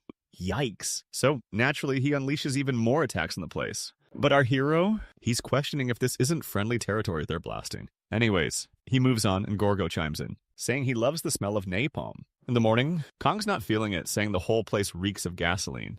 But the general's like, that's asterisk exactly asterisk what he's talking about. He declares that smell is the smell of victory. Our protagonist, though, he thinks it's pretty pathetic. So Gore asks Lieutenant Aldo, where's the enemy's command base? Aldo replies, right now it's in the Podi Empire. Specifically, it's in the nation of Keto. Inside a massive skyscraper, right in the middle of White York City. Then Gore asks, the very heart of the Alliance has become their base? The enemy's command center? Aldo confirms, that's right. And even the crest, the Statue of Liberty, has been swapped out for a statue of their governor. Their general? Hearing this, the general gets furious. And he declares, I'll tear that statue down myself. But as they try to move forward, they run into a roadblock. It's the 3rd Battalion, the cultist elite squad of the Podi Empire. They're walking right into an ambush, and Kong steps up, taking the lead. He says he'll handle it. Gore chimes in, suggesting they ditch their plan. He thinks they should go straight for the enemy command base. Right to the heart of the problem. But the necromancers aren't about to let them waltz away that easily. Not a chance. Our hero sees what's up and calls on Black. Time to jump into the fight. But the cat? He's not thrilled about munching on zombies. He complains that they taste kind of bland. Kong looks closer and realizes something. These aren't just any zombies, they're prisoners. From the detention centers, they've been turned into the undead. Now he gets why they're all gnashing their teeth like that. He wonders why there are so many crazies around here. But his cat just says, Kong, he's really not in a position to be talking. Then he asks if what our hero did is all that different from what asterisk he's asterisk doing right now. For his part, Kong tries to argue his point, claiming that it's different somehow. But Black says humans just love to make things complicated. Kang concedes that humans are definitely different. Anyway, he decides he's just going to do this his way and takes on a zombie, solo. Just then, his system pings, warning him that a zombie fungus has been applied to his weapon. He keeps on smashing those undead baddies until the ones Kong hit turn against their own leaders. They start blasting the very necromancers who summoned them. Seeing this, the occultists start to bail and try to defend against the attack. But they just end up getting devoured by the undead themselves. Yikes. Kong just watches them get totally wrecked until someone approaches him and asks if he finally understands the power of necromancy. Creepy. The Gravedigger asks, who would believe that all this chaos was caused by the Hero King? Kong mentions there's also an American general hanging around. George Bill Meyer is the honorary leader of this place, and he's not thrilled about Kyogre being in his territory. Not one bit. But he tells him to forget about that for now, and calls attention to his uniform, claiming that even though it's different from the ones in the real world, it's still pretty cool. But our main character, he tells the old guy he's not acting his age at all. He should ditch the childish behavior. Seriously. He even throws shade at his outfit, saying it looks more like something a terrorist would wear. Ouch. The Gravedigger realizes Silver has the powers of a heavenly demon, but he's fired up. He can't lose to him. He immediately shifts into his Gravelord stance. Things are getting real. Kong's wondering, how did a CEO, who's always busy running his company, even get his hands on a mythical ability? The old guy's thinking the same thing. He sees the Hero King's got the Lamp of the Lord, of Pestilence, and he's saying the guy isn't just some regular celestial demon descendant. He says, that asterisk, he's asterisk the one who should have gotten that lamp. Magic's about to go down. Ready to rumble, our hero switches to his secondary deck, swapping out Awakening the Dead for Ice Blacksmith. He wonders if our protagonist thinks he doesn't need the power of a monarch to take him on. A Kang says there's no point in fighting a necromancer using necromancy abilities. Then the old guy remarks that during the time they've been apart, the heroic king's tongue has gotten pretty sharp. Knowing the fight's being watched by several monarchs, they get started. The poison our hero used on the zombies has been neutralized because the old guy's power is consuming everything. He says that ashes are destined to return to ashes fly as the old guy throws down with an army of skeletons. They're all attacking. But our hero isn't backing down. He activates his skills. He equips the darkness. The system chimes in, warning that Kang just got a massive boost to his dodge and agility. George knows he's facing a tough opponent, one who's resistant to darkness. He also knows those skeletons aren't exactly powerhouses. He confidently declares he can see everything from where he stands. He figures necromancers aren't so scary up close. But when he attacks, he realizes Kang tricked him with an illusion spell. But the ice sword, that's the real deal. Kang taunts him, saying what the old man sees isn't the whole picture. Kang figured the gravedigger relies on unseen forces, and now he wants to test just how true that is. The old man is clearly annoyed by this. He's wondering, out of everyone, why him? He had to run into the hero king of all people. He thinks, such a waste, to blow such a golden opportunity. He's already planning how he'll crush them next time. But a disturbing feeling starts creeping in. He realizes they're *1**B a next time. Doubt gnaws at him. Players aren't supposed to be able to permanently kill another player inside a tower. But the doubt consumes him, and the old man cries out in despair. If the system's warning that the monarch is immortal is failing, it forced Jork to make a hasty exit. He's rushing back to the outside world. Meanwhile, the prestige of the defeated monarch, the reputation of the immortal monarch in the eyes of others, he has taken a serious hit, and Kang is enjoying the satisfaction of the other monarchs. Our main character's system is telling him he crushed the alternate history tower, and as a reward, he's snagged an awesome accessory called the Executioner's Oath. Fast forward a bit, and he's heading back home. Word of his epic deeds has already spread like wildfire. Kang's doing an interview alongside the general, saying he just couldn't refuse a request for help. From someone so important, he's also taking the chance to send a little message to Jorge. He's wondering if Jorge needed to call in backup to compete against the Hero King. Meanwhile, Jorge is watching all this taunting play out, and he is absolutely fuming. He finally snaps and orders his assistant to send a message to Mr. Lee, the guy they talked to earlier, because it looks like he'll be paying South Korea a visit soon. Back to the interview, Gore tells Kang to shut his mouth. He apologizes, saying he's got this thing about not being able to keep quiet when the cameras are rolling. The reporters chime in, wanting to hear from the general too. He says being a true patriot, he only has one thing to say. Country above all and God above everyone. Kang, never one to miss a chance, keeps poking him. Then a couple of guys approach Kang and invite him to come with them. Our protagonist quickly figures they've got to be CIA. They flash their credentials. Kang asks if it's for real. Gore confirms it is. Kang points out their lives depend on secrecy. He asks if it's smart to just reveal their identities so easily like that. The agent tells our protagonist to stop causing trouble and work with them. But Kang's having none of it.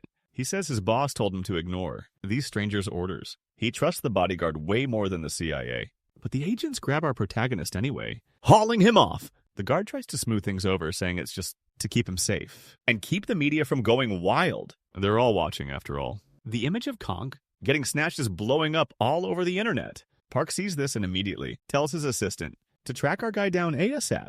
He even tries calling Kang, but the call doesn't go through. Turns out our hero is being whisked away to a CIA safe house right in the heart of New York City. One of the agents mentions they're prepping a VIP jet, a private one, ready by tomorrow. Kang asks if that's really necessary. Another agent points out that things are already heating up. Using a regular commercial flight, people could be exposed to terrorist attacks. Too risky. Prata suggests a tower that leads to Korea, but the agents say they haven't found one that goes all the way there. In Zioa, they did find one that goes to North Korea, though. But going there could start a war. Yikes. Kang just sighs and asks to be woken up when it's time for his flight. But the second he closes his eyes, the agents start freaking out again. Our protagonist asks what the problem is. This time, one of the agents says there's something fishy about this incident, and headquarters has authorized them to share the information with Kang.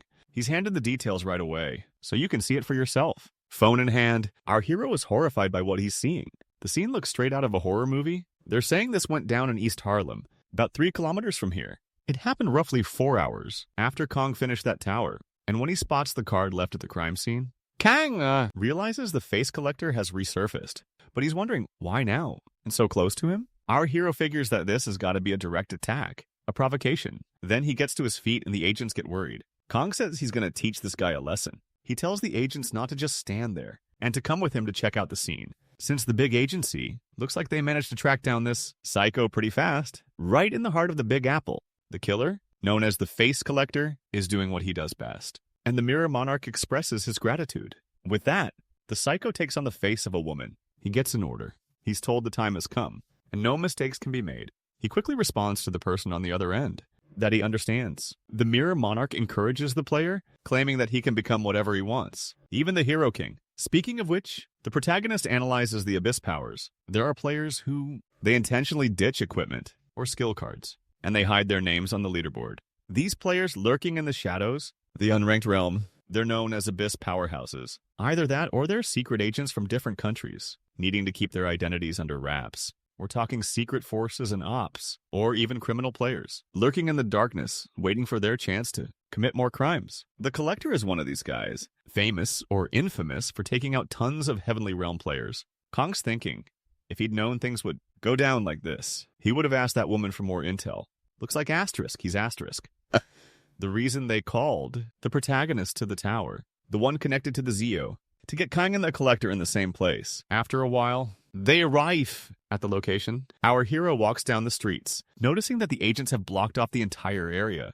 But our main man knows right away. The killer isn't there. He arrives at the location shown in the photos and says he doesn't know why he's there, since he's not the detective. He's just someone who's supposed to fight. But one of the agents feels he needs to show Kong something. Then he puts some skin on a severed face. Suddenly that body rises. And not just that one, all the others too. Kang asks this man, what was he trying to do? He asks what our hero thinks. Guys start slapping those masks onto their faces. And the dude announces that this was a trap set to bag the Hero King. But our main character, he totally saw this coming. He's getting ready to rumble. And he says the Hero King's specialty is like charging headfirst into traps.